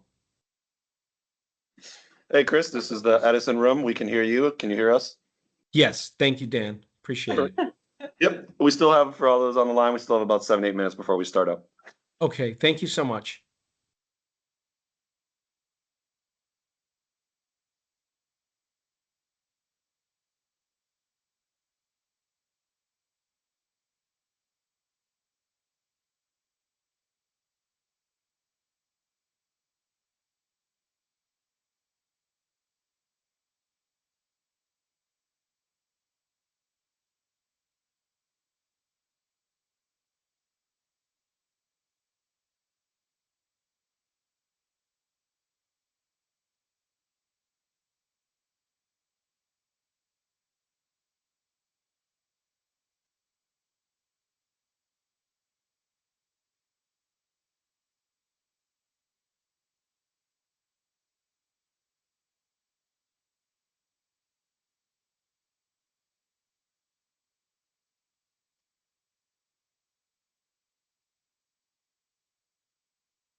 Good afternoon, everybody. We'll give it one more minute here, just make sure everyone's coming back from our lunch. Can I at least see if safety policy, if Fred or Sarah, you're there?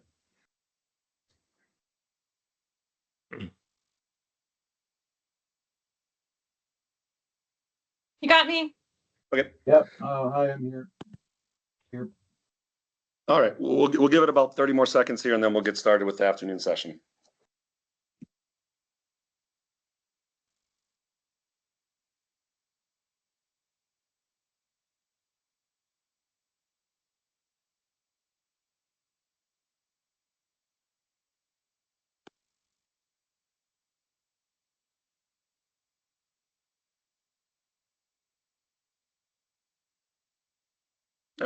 Good afternoon, everybody. We'll go ahead and get started here with our afternoon session. So for the next hour, we have our wildfire, and then we have about 30 minutes to end here for general Q&A and closing remarks.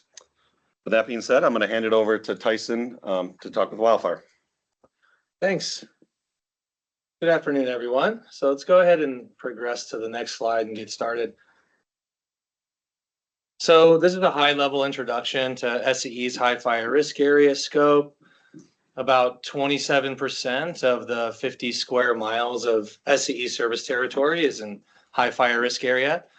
That includes about 14,000 miles of overhead lines, and then you have the 300,000 poles and towers that support those lines. In addition, we have about 4 million customers that are within SCE's high fire area. And you can see the map on the right of SCE service territory and the highlighted sections, which are our high fire risk areas. All right, let's move on to some more specifics related to RAMP. This slide talks about our risk modeling that we use within the chapter. SCE introduced the hybrid wildfire integrated model, which we'll reference as the WIM here for short. It combines Firesite 8 with the RMS Moody's model, and it allows SCE to capture a few new enhancements, which includes modeling of extended duration fire behavior, which represents those long duration, large fire events. It also captures those low probability but high consequence events that was modeled beyond what we have seen historically. And then lastly, it still retains that asset level spatial resolution so that SCE can continue to make informed and targeted mitigation choices. Now moving to more the middle portion of the slide here, SCE also has different scenarios for WIM, including the climate informed model, which is based on the California's 5th climate change assessment. And this WIM climate scenario is actually used to inform the strategies that we're talking about here in this section. Moving lower onto the slide, another benefit of WIM is that it moved away from having separate quantitative and qualitative considerations to make modeling decisions now being fully embedded into monetized risk values. Those are further explained below at the bottom.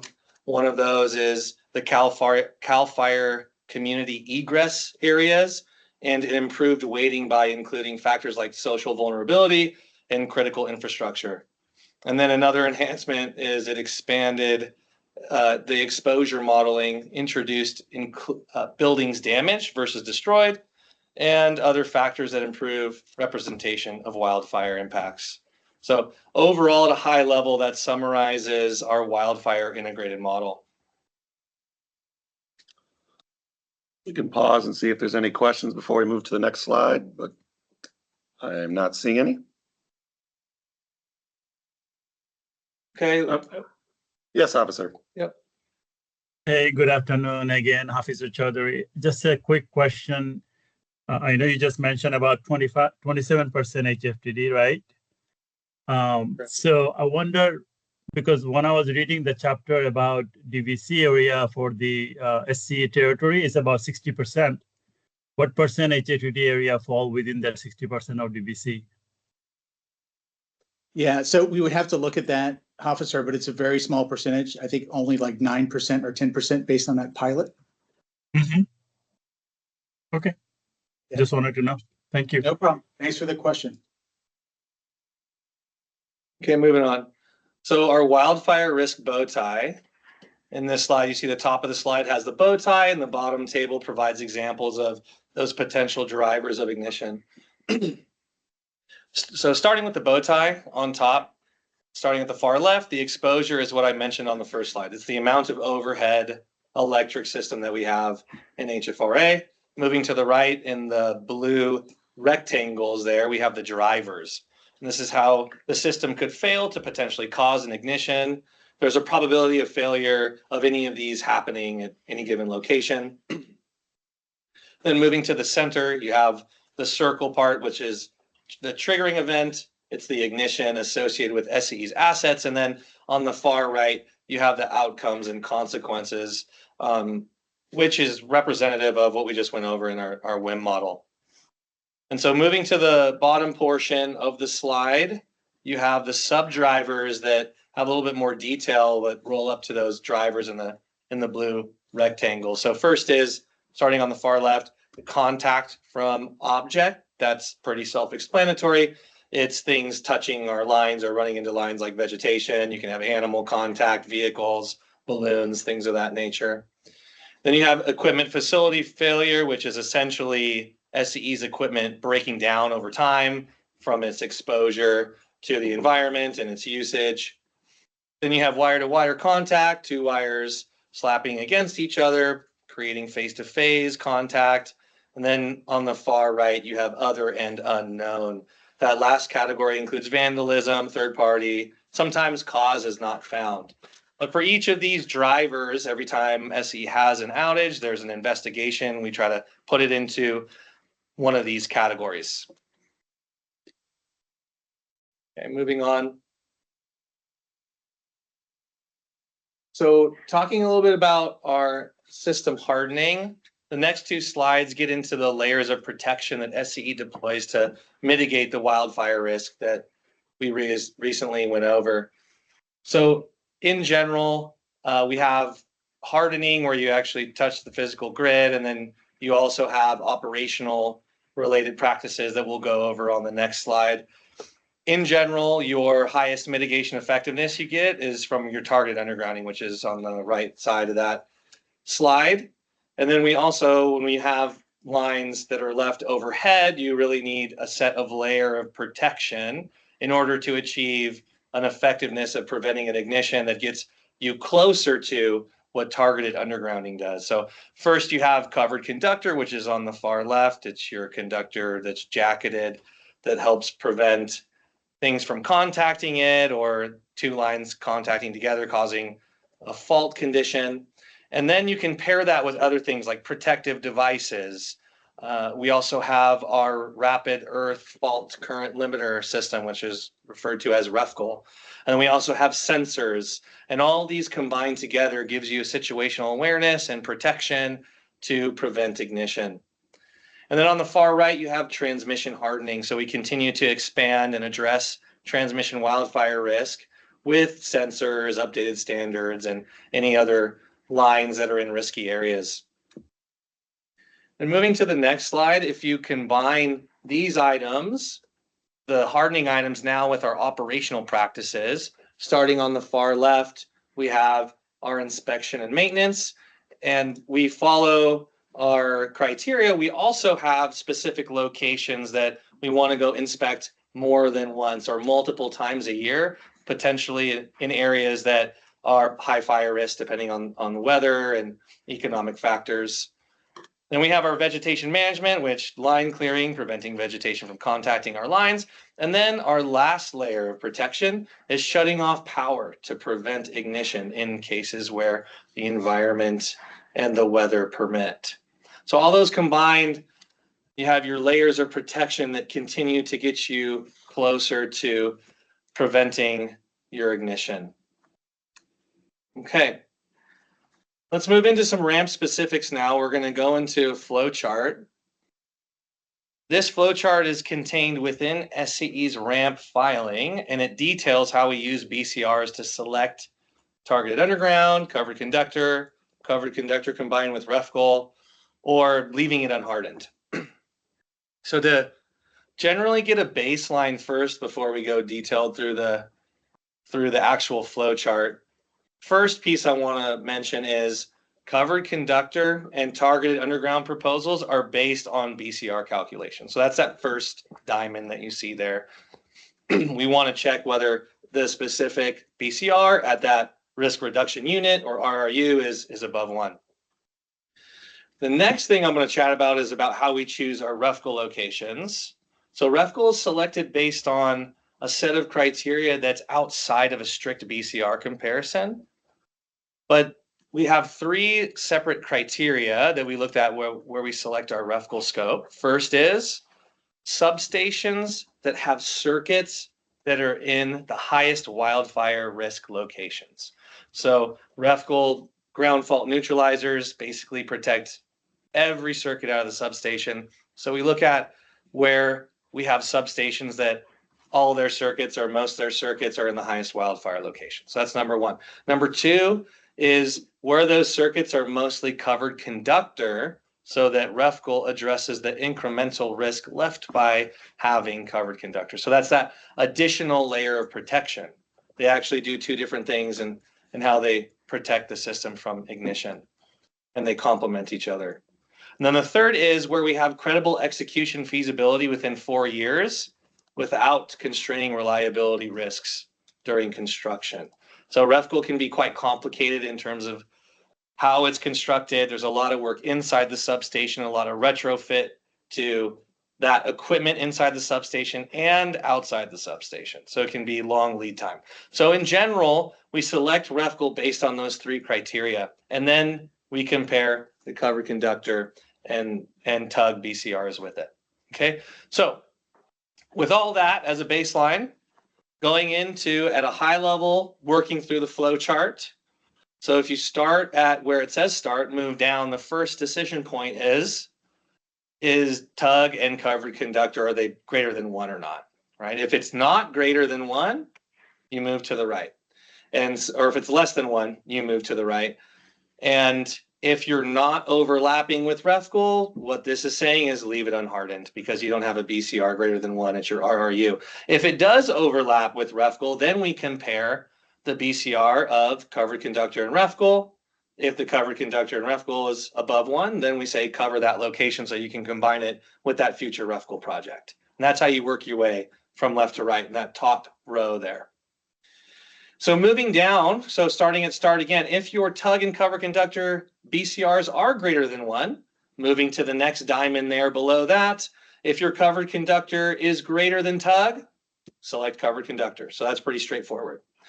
If tug is larger than covered conductor in terms of your BCR, then we check if it overlaps with REFCL. If it doesn't overlap with REFCL, leave tug. If it does overlap with the REFCL project, then we compare it and choose the larger BCR. And that's how you work your way through this flow chart. I know that's quite complicated. I'm going to pause here for any questions. Yes, Dr. Mitchell. Yeah, hi. Thank you. I was wondering, what if you're in the branch that would just go to final selection covered conductor?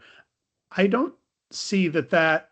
Do you ever evaluate REFCL if you've just chosen covered conductor to see whether the BCR width of covered conductor plus REFCL is greater than the BCR of covered conductor alone? For this ramp, if you chose covered conductor and REFCL was already there, then you already get the pairing, right? And that's why you don't see it in this flow chart. But in general, to answer your question directly, we did not compare covered conductor and REFCL with every segment like we did with tug and covered conductor. We only compared it where we had our proposed REFCL projects that met those 3 criteria I mentioned earlier. Okay, thanks. I think that was Dr. Mitchell. Amin? Hey everyone, it's Amin Imrani from SPD Rasa. So thanks so much for the graph. I have a question, like general question. You are comparing undergrounding versus covered conductor and versus covered conductor plus REFCL. I was wondering, if you have or if you are planning to add other decision units. For example, now you have, if TOG is above, the BCR for TOG is above 1, if BCR for CC above 1. So are you planning to add like other decision units, for example, for protection devices to these decision-making flow chart or this decision tree?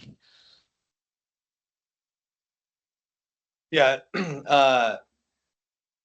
for ramp purposes, we looked at cover conductor pairing with REFCL, and then there's other things that you can complement with covered conductor, but for the purposes of ramp, we didn't evaluate all combinations. But as we continue to evaluate our mitigations, that's always on the table. Okay, thank you. Are there any other questions before we move to the next slide?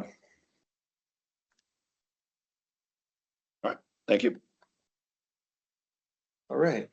Well, now let's move to the alternative portfolios that SCE proposed in RAMP. So if you start at the table and look at the proposed column, that represents the total targeted underground miles and covered conductor miles that follows the flow chart I just went over, right? So the proposed matches that. When you go to the alternative one, that represents hardening with either tug or covered conductor the remainder of overhead miles in HFRA. And what we did was we traded off reducing total tug miles and then using that cost savings to increase our covered conductor miles, which is why you see the total estimated spend row as the same as the proposed. So we kept the cost the same as the proposed, but hardened the remainder of HFRA. And then alternative 2 is slightly different. It's evaluating a scenario that undergrounds the highest tail risk areas that SCE has already installed covered conductor. So in general, SCE risk ranked all overhead circuitry, regardless of whether it was covered or bare, and evaluated the circuits where the risk transitions from a linear to exponential. So we evaluated that exponential portion of the curve. And within that curve, we saw 38 miles of existing covered conductor that contains some sort of residual risk. Now, clarification here on alternative 2. So for those 38 miles, SCE did not move through the flow chart that we just went through. We were looking strictly at ranking risk of those specific miles and said that this could be an alternative approach that we could further look into. So in general, we're talking about total risk reduction. So the highest amount of total system-wide risk reduction is actually alternative 2, where we underground existing covered lines. Then the proposed is right behind alternative 2 in terms of total risk reduction. It's in the middle. And then alternative 1, while we do harden the remainder of HFRA, it actually has the least amount of total risk reduction in comparison. Yes, Miles, I see you have your hand up. Hi there, Miles Gordon, Public Advocate's Office. I wanted to ask if Alternative 1 was modeled with REFCL. Yes. Yes, it was. Okay, thanks. All right, Amin? So my question is, in alternative 2, you are mentioning that you are planning to do undergrounding for some of the project or some of the circuits that have been already covered conductor. The question that I have is, when you are calculating BCR for alternative 2, you are calculating risk reduction for a basically no-bill baseline risk reduction. Do you incorporate the already covered conductor circuits, like the risk reduction that they already mitigated, or do you basically you don't incorporate that in the BCR calculation? Yeah, the baseline was considering those already covered, right? So it's incremental risk reduction by undergrounding those lines. So just a follow up before. You are saying even with a baseline that, let's say, 67% of risk has been already mitigated by covered conductor, still you think it's beneficial for those high risk circuits to be undergrounded after they have already been hardened by covered conductor? Yeah, so I think in general, to my previous statement, the overall risk reduction of that portfolio in alternative two was the highest, and it did only consider incremental risk reduction. So what that means is generally those covered conductor locations are in very high risk locations according to WIM, right? So that's the way the calculation was developed. Okay, thank you. Thank you. Yes, Dr. Mitchell. Yes, Joe Mitchell, MGRA. With regard to alternative two and the tail risk areas, is that based only on consequence, the tail risk, or does that also incorporate likelihood for highest tail risk? Does both. Yeah, it counts for both likelihood and consequence. And with the likelihood, is that still the standard machine learning model that you've been using, or has that been changed? I believe it still is the machine learning model, but if you have any further questions on that one specifically, we can certainly, get the subject matter experts in the room.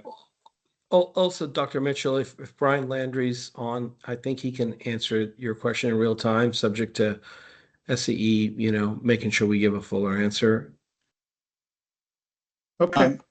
Yeah, so Dr. Mitchell, so the way to look at this, if you look at our work papers, what we did is we have a calibrated model. So we have a weighted calibration of various weather scenarios that are also on the POI side that are calibrated to the consequence side. So it's an advancement over our previous model, which is where I think you're getting to. Okay, I'll find out more about that. Thank you very much. Okay. Okay, Sure. and Dr. We're happy Mitchell, to find we more. welcome if you want to ask a data request. Obviously, we're happy to answer that as well. Sure. Thanks. Thank you. Any other hands? Are there any other questions on this slide?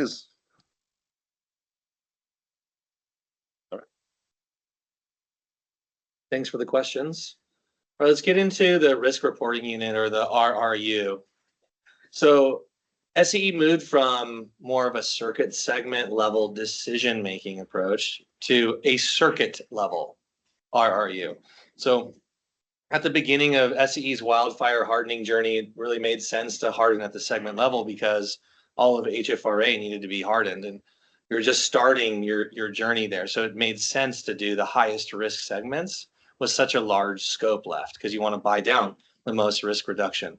The result of this has left circuits partially hardened and some in fragmented fashion. So the circuit level RRU allows SCE to look at an entire circuit and then harden the remainder of it instead of leaving these fragmentations.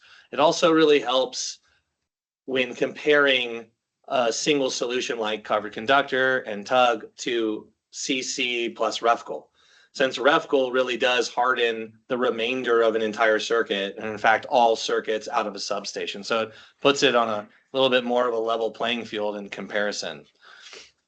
It also helps capture operational benefits, such as higher PSPS thresholds for an entire circuit. Leaving one segment unhardened can impact those thresholds for an entire circuit.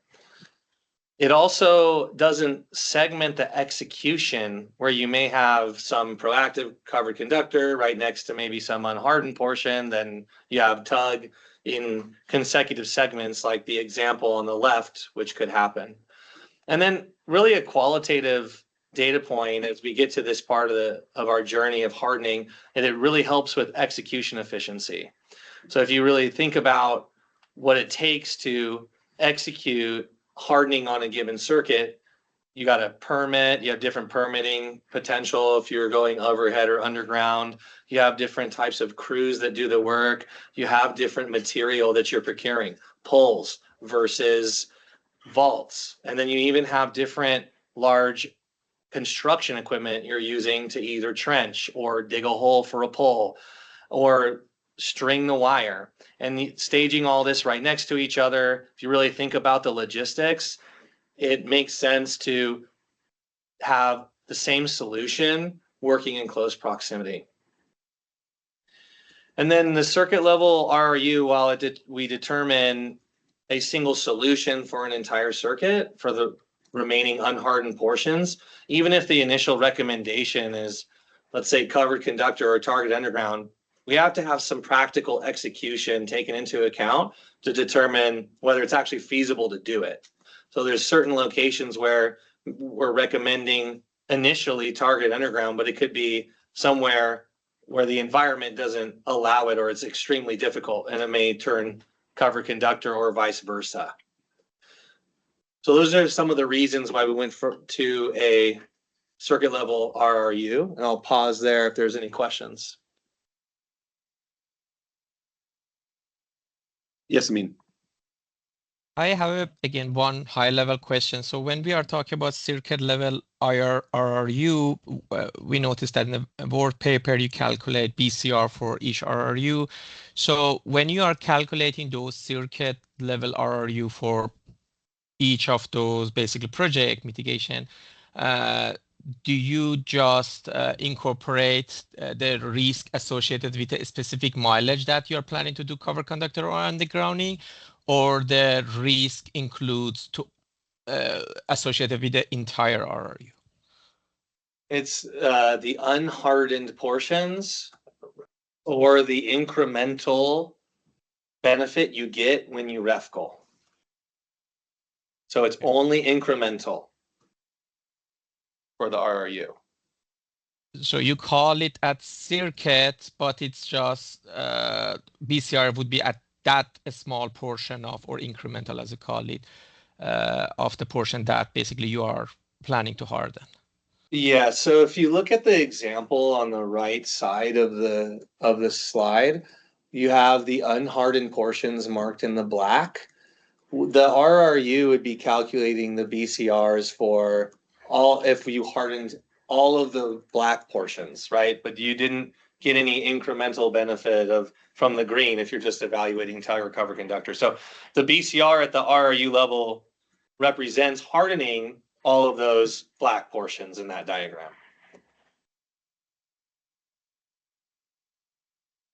Okay. Does that help?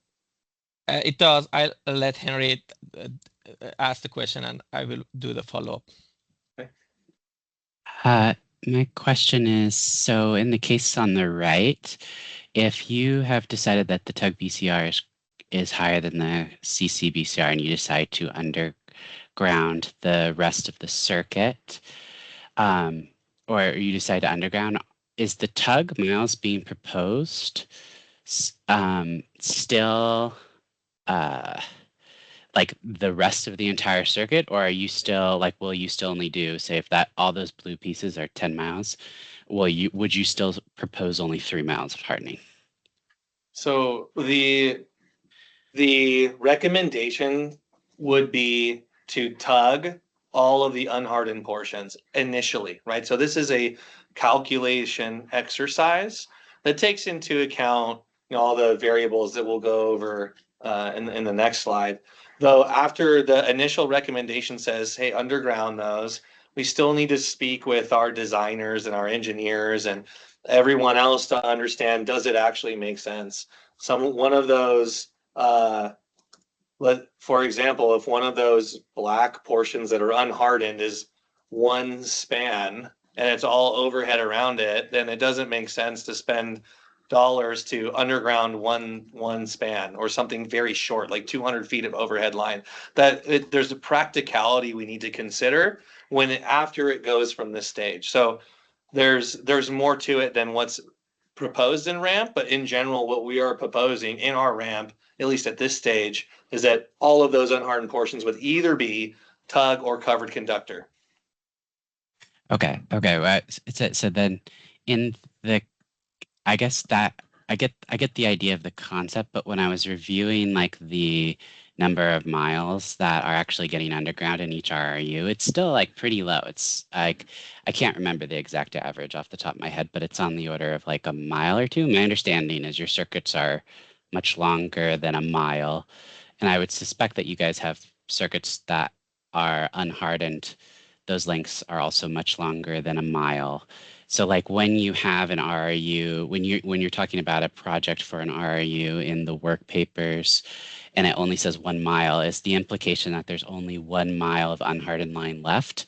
Or does it mean that you guys have decided that from here on out, we're going to look at this with Tug, we're going to do Tug, but we're going to talk, as you mentioned, talk about it with the rest of the team. We're just planning to do 1 mile on this ramp. Yeah, Does my question make sense? Yeah.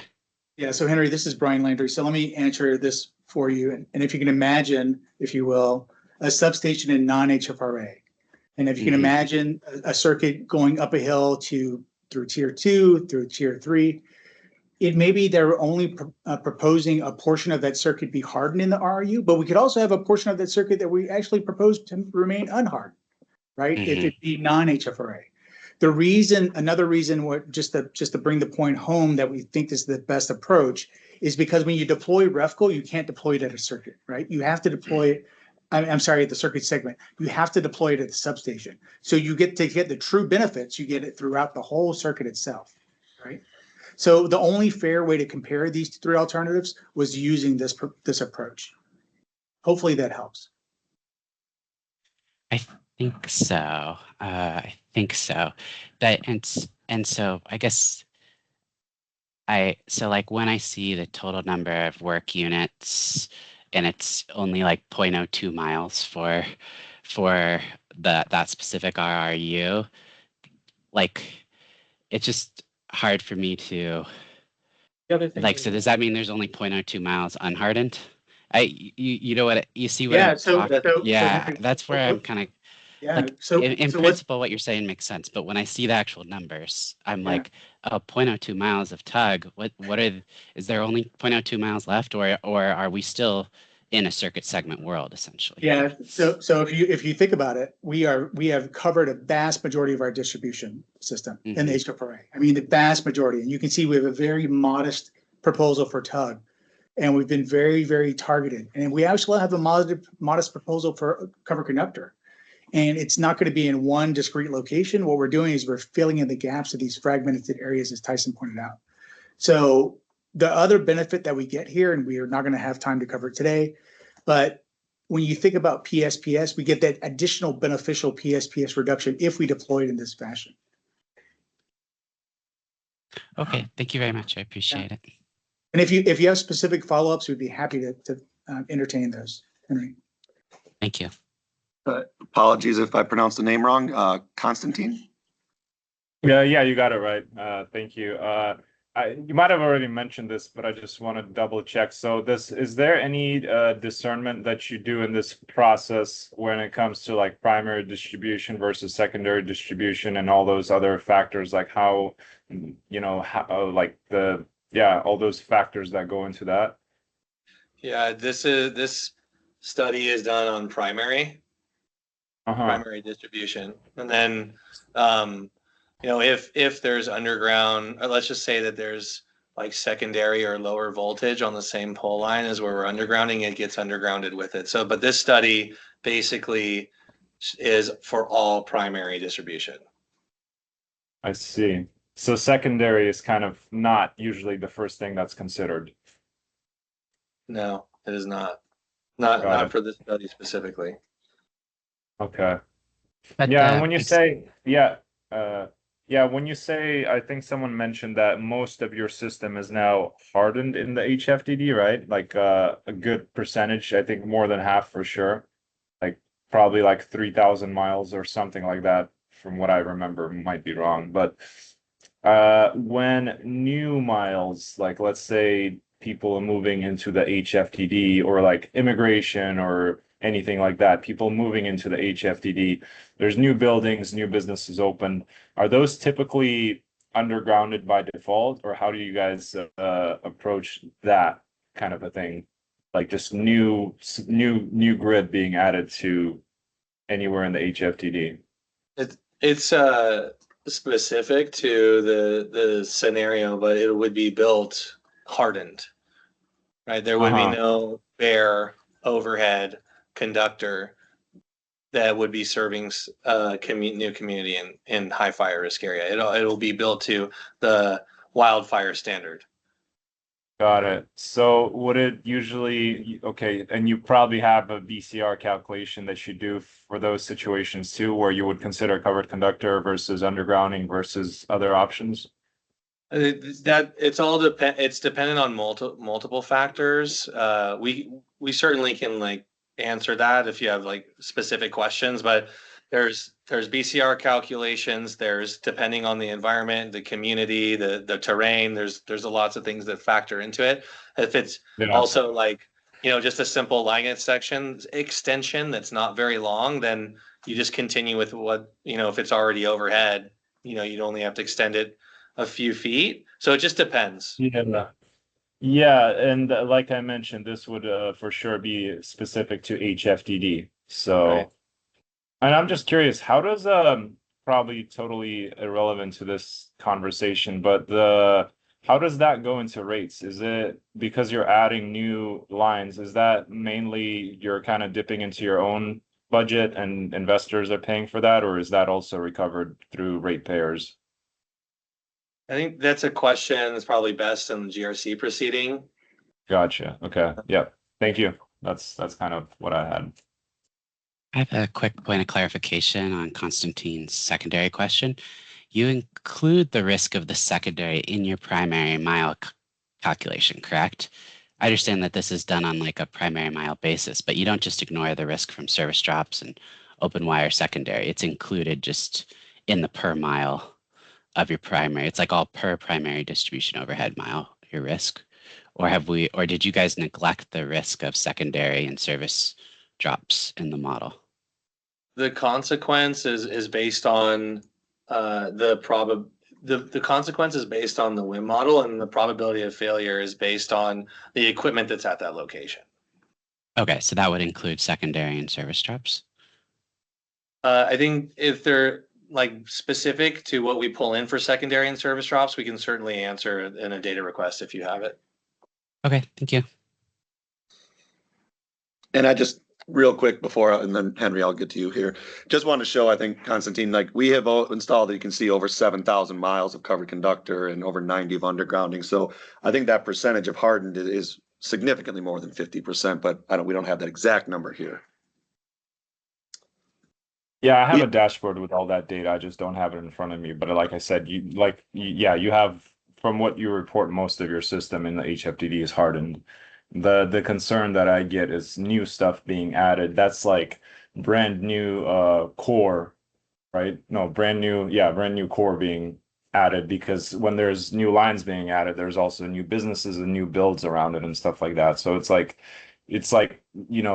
kind of stuff that you can't really control, almost like people moving into the HFTD, people kind of like immigration happening and people coming in. That's like totally kind of out of your control, but it adds that core. So even though, you're saying like, most of our system is kind of hardened already in the HFTD, it's like there's still stuff that, that happens that probably slows down that percentage, that trend or whatever, that journey to the 0% unhardened kind of, that's just, kind of the standard will be hardened. So any new stuff in the HFRA will be hardened when it's built. So I don't think it would impact the percentage in terms of making it go down in terms of the percentage hardened, because anything new will be hardened. Got it. So it should actually help the percentage of, hardened versus the ratio hardened, unhardened, hardened to total, for example. Thank you. Yeah. I have a very high level question. So when we are talking about RRU at circuit level, at not segment level, can you explain or clarify the relationship between circuit and isolatable circuit segment in this context? So specifically, like what is the difference between circuit and Yes. circuit segment? Yes. So RRU, you mentioned that RRU at circuit level, correct? And it's not at segment level, correct?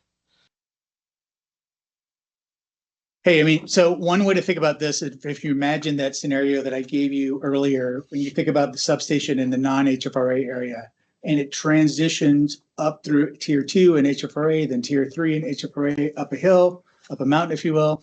The isolatable portion of that segment, and I assume you're talking about PSPS, what we try to do is put an isolation device as close as we can to that HFRA, so the isolatable portion would only be there.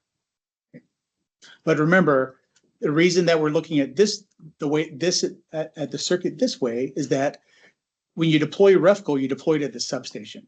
So even though you have some portions that are upstream from an isolatable circuit segment, you're going to want to deploy it at the substation.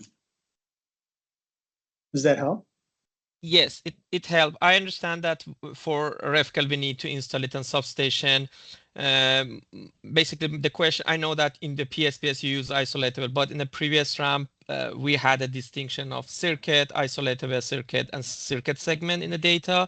And I was wondering if it's related to RRU. So RRU, when you're saying it's circuit, meaning we can, so how do you basically distinguish a circuit from isolated circuit? I know that isolated circuit you're using for PSPS and circuit for RRU, but physically, how do you define those?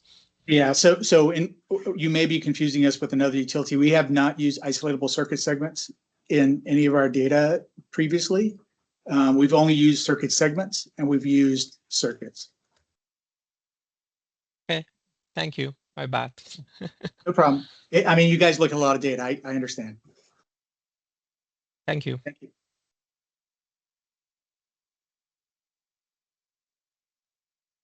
All right, thanks for the conversation. I'm not seeing any more hands up, so I think we'll to the next slide here. Okay, so this is the last slide of the prepared slides, at least for the wildfire portion here. So talking about the BCR methodology. So this slide explains that benefit cost framework SCE used to compare and select our covered conductor and our target undergrounding. So I'm going to explain in general the equation here. So the BCR has all modeled benefits in the top of the equation, so in the numerator, and then all costs, including the cost of installing that mitigation and then maintaining that mitigation, and any cost savings related to that mitigation is in the bottom of the equation, so in the denominator. So that modeled benefit portion of the equation includes the probability of failure for that location happening, and then you have the WIM model, so the consequence related to wildfire, you have reliability items, safety items, financial, and then you multiply that by the mitigation effectiveness of the solution, and that's what that modeled benefit is, right? So covered conductor gets you more TUG gets you more mitigation effectiveness than covered conductor, and that's why you have a different number on the top of the equation for any given location.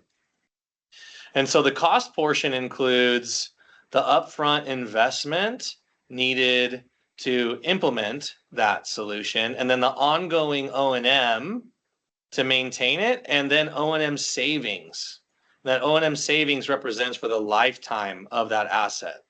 And so what we are looking at from these BCR equations is going from your bare conductor overhead baseline to this new solution of either covered conductor and TUG. Okay, I'm going to go over some like O&M items here. So some ongoing unavoidable O&M for overhead systems that you can't avoid. It's always going to be there. You're always going to need to do inspections, and you're always going to need to do some sort of vegetation. For underground, you do still have inspection, so that's unavoidable O&M, but you don't have the vegetation costs like you do with overhead. And then the O&M savings portion comes from installing either that new covered or underground line, comparing it to that overhead bare baseline. So the key point here is that target underground has a negative O&M cost in the denominator because the avoided overhead inspection, vegetation, and maintenance is greater than the ongoing underground O&M.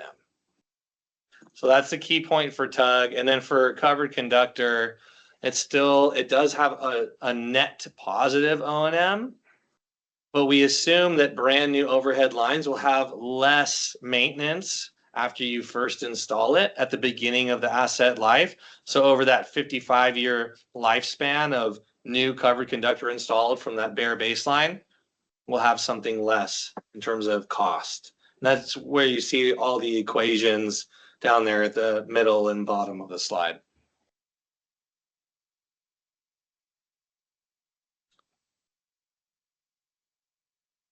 Questions on the BCR methodology?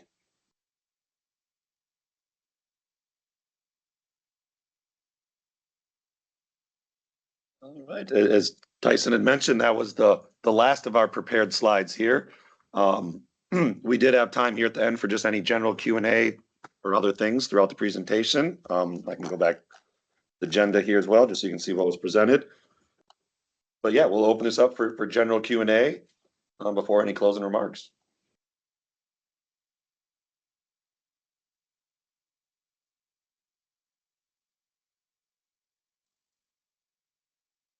We'll have to thank our presenters. Hopefully they did a good job. Okay. Sorry, Miles. Okay. Hi.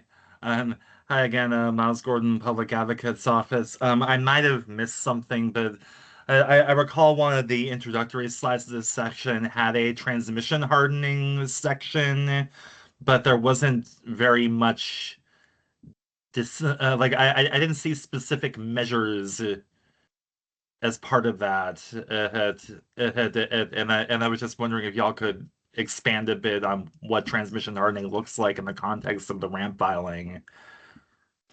Sure. There's a couple items. The first is we have proposed EFDs, which is a sensor that can detect anomalies along lines that are risky so that it can help us proactively identify where we want to do maintenance in risky areas. So that's one mitigation. And then another mitigation is actually the replacement of risky overhead lines to new overhead lines and updated standards so that they can be basically brand new for those riskiest areas and be stronger to environmental conditions. So those are the main two. Go ahead, sorry. Okay, thanks. That's helpful. Quick follow-up. I know in PG&E's case, its transmission model is kind of independent. Is that the same for Edison? No, the consequence model is the same. So you have the WIM, climate, and some reliability financial items. And then the probability of failure is, again, according to the data that we use for that specific location. And it's all consistent, whether it's distribution or transmission. Thank you. Yes, Henry. I had a question about the likelihood of ignition as well. So I understand from reading the ramp that the number of ignitions is based off of the FIPA ignition. Can you guys describe a little bit how that differs from like a CPUC reportable ignition? Yeah, so it's a more inclusive data set, Henry. So what it does is it includes other ignitions that were not necessarily CPUC reportable. That's the general definition. Okay, so if an insulator was contaminated, it would be included, for instance, whereas maybe that wouldn't be included in a. That's right. And let me stress the importance of that. This is a very important point you brought up. I'm glad you're answering this and you're getting to the technical level of detail I'm comfortable answering. So the reason we do that is because there are very few ignitions, thankfully, in our system. And we want to have a more inclusive data set so we can have more variables to train our model on. So that's why we do it that way. Does that help? Yeah, that I get the idea of training the model based off the larger data set, but I'm wondering about as I understand, you guys also calibrate based off of do you guys call it FIPA or FIPA? That's right. So we calibrate FIPA. it. That's what they mean by calibrating it. So you're taking that training data and you're calibrating against the weather variables that are there, and also the other assets the other attributes that are in proximity to it. Got it. And my understanding is the FIPA data has increased over time from like only 48 ignitions in 2019 to like 160 in 2024. Do you have a sense for why that could be? Yeah, I think we can get our SME to answer that, but the real thing I can say is observation bias, right? So because we're paying attention to it, we're seeing more of them. Okay. I really appreciate that. Thank you. Yeah, no problem, Henry. Great question. Dr. Mitchell? Yeah, hi. Joe Mitchell, Musty Grade Road Alliance. I had a couple questions. First, follow up on that question about FIPA. I know that what we saw with San Diego Gas and Electric is that they began to include evidence of heat in their ignition set. And the issue there was the drivers for those extra included ignitions were quite different from the drivers that were leading to catastrophic wildfires. Have you looked at the drivers for FIPA versus the reportable ignitions, and do they sort of track each other, or do you see FIPA having drivers of different sources? Yeah, that I get where you're going here, and I think that's a little more technical than we want to get here. I want to make sure we answer it accurately. So if you could provide a follow-up DR, that would be good. I want to get it to the right SME for you. No problem. And then the other question was, in your previous DRC, you had also had a couple of other protection devices, high Z and down conductor detection. And the concern I had is that the one vulnerability with the covered conductor and REFCL is if you have a tree fall in and then you have conductor to conductor contact, that's still potential ignition. Whereas I think one of those could be operated in addition to REFCL. Could you comment a bit more on why you're de-emphasizing those two other protection technologies in this ramp? I'm just trying to follow the question specifically. Could you repeat? Like what I heard was that a vegetation contact can be preventable ignition using certain technologies, but are you concerned with a different protection technology outside of REFCL? Sorry if I didn't catch. Yes, yeah, there were a couple of others, high Z or high Z and down conductor. I think do you call it DCD or you might call it something else? In any case, one of those could be operated with REFCL and could potentially mitigate conductor to conductor. So that's why I had that concern when I saw those being de-emphasized in the ramp. Can you comment on that? Yeah, high Z or high impedance relays, and I believe you're thinking about open phase detection. Yes. So yeah, open phase detection. Yes. Right. Those are still being evaluated. So those have been installed on the system in several locations, and we still need to ensure that they will actually perform in the way that they're intended to perform. So it's not that it's completely forgotten and gone. It's that we need to do some more research, and it's not currently in our plan to install new ones because we have more research to do. And then in addition, when we looked at covered conductor and REFCL, they pair very nicely together because covered conductor prevents the phase-to-phase potential fault, and then the REFCL is extremely good at preventing ignitions with a phase-to-ground condition. So those are the two conditions that can happen out on the system, and so that pairing works very well, while the others don't necessarily, or at least we still need to gather some that it clears the fault fast enough in order to actually prevent energy exposure to the environment that would result in ignition. So long story short is those still need to be researched. Thanks. Yes, Fred. Yeah, hi, thanks. This is kind of a dummy question, but we're talking about the vehicle contact with poles and the difference between like a reportable pole contact incident and then, like the entire universe of all pole contact. And just to save me the trouble of looking up the regulation, does somebody know what constitutes a reportable condition? And ignition, did you say reportable ignition or vehicle hit? Vehicle hit, a reportable vehicle hit. Yeah, so vehicle hit are so reportable serious injuries or fatalities really is the metric. I'm gonna let Nicole answer it because I want to misspeak, but it has to do with overnight hospital stays. So anyway, sorry, go ahead. So there has been a change in how we are required to report serious injuries and fatalities, including certain PSIFs. However, all of them are associated to electrical contact, and vehicle hit poles are specifically excluded from reporting unless there is that wire down and or electrical contact associated to the event.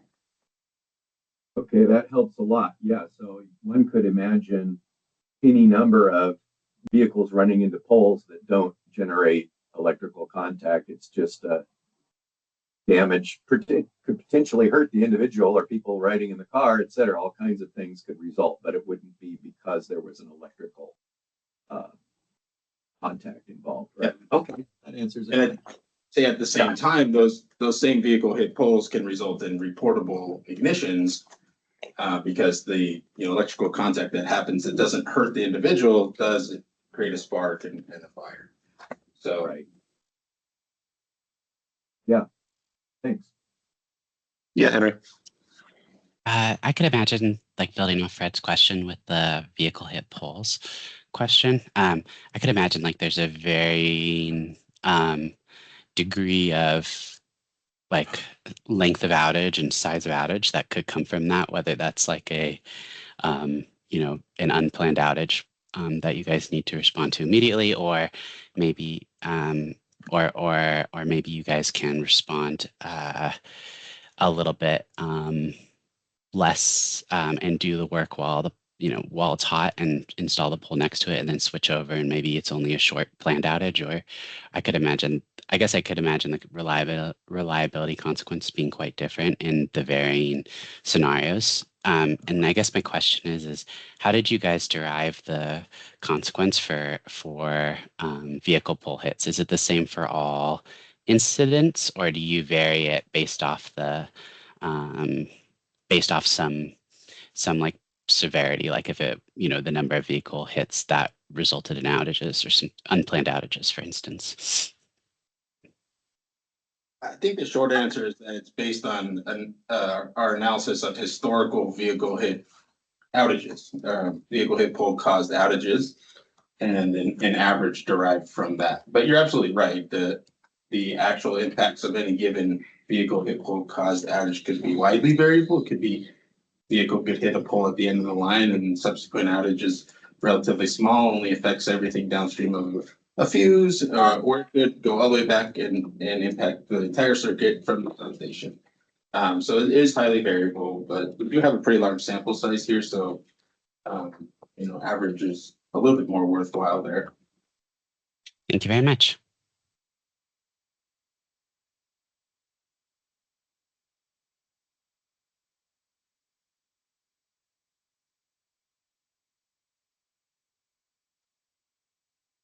So there was a question in the chat. I can't see. Can anyone else read that one? Was Student with NSF Corp, I-Corp. Am I reading it? You want me to read it out loud? yeah, if you would mind. Yeah. Hello, I'm a student with NSF I-Corps, and I'm trying to understand ramp and GRC workflows. Are there any parts of the ramp or ramp to GRC process that tend to be particularly challenging, time consuming, especially in terms of coordination or producing supporting documentation? I can take a quick stab at that. I think the general answer is, and Gary covered this in the morning slides, is at least for Edison's this ramp, there were a lot of significant new requirements that do require a fairly granular level of analysis out for 7 years through 2032. So I would say the ramp is a very data intensive process and has grown significantly in the years. And it does really take a full company to analyze and produce all this data. It is a key precursor into our general rate case where we're actually going to request the funding to mitigate these risks. I think if there's more specific questions, we'd be happy to answer those kind of in a discussion. And Dan, can I just add a little bit is thank you for your inquiry. And if you want, please reach out to me and we can talk. Happy to answer any questions you have about the ramp. Okay.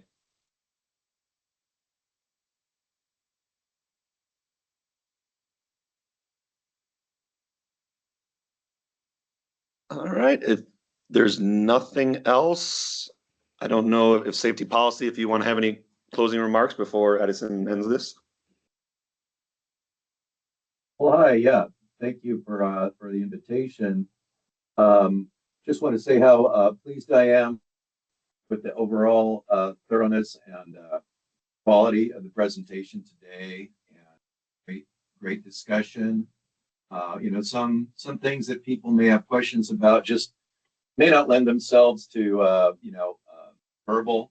People may want to sit down and think about more specific questions they want to write out, and it would be more helpful to hear written responses. I think our team directly is very engaged, with a lot of very detailed questions.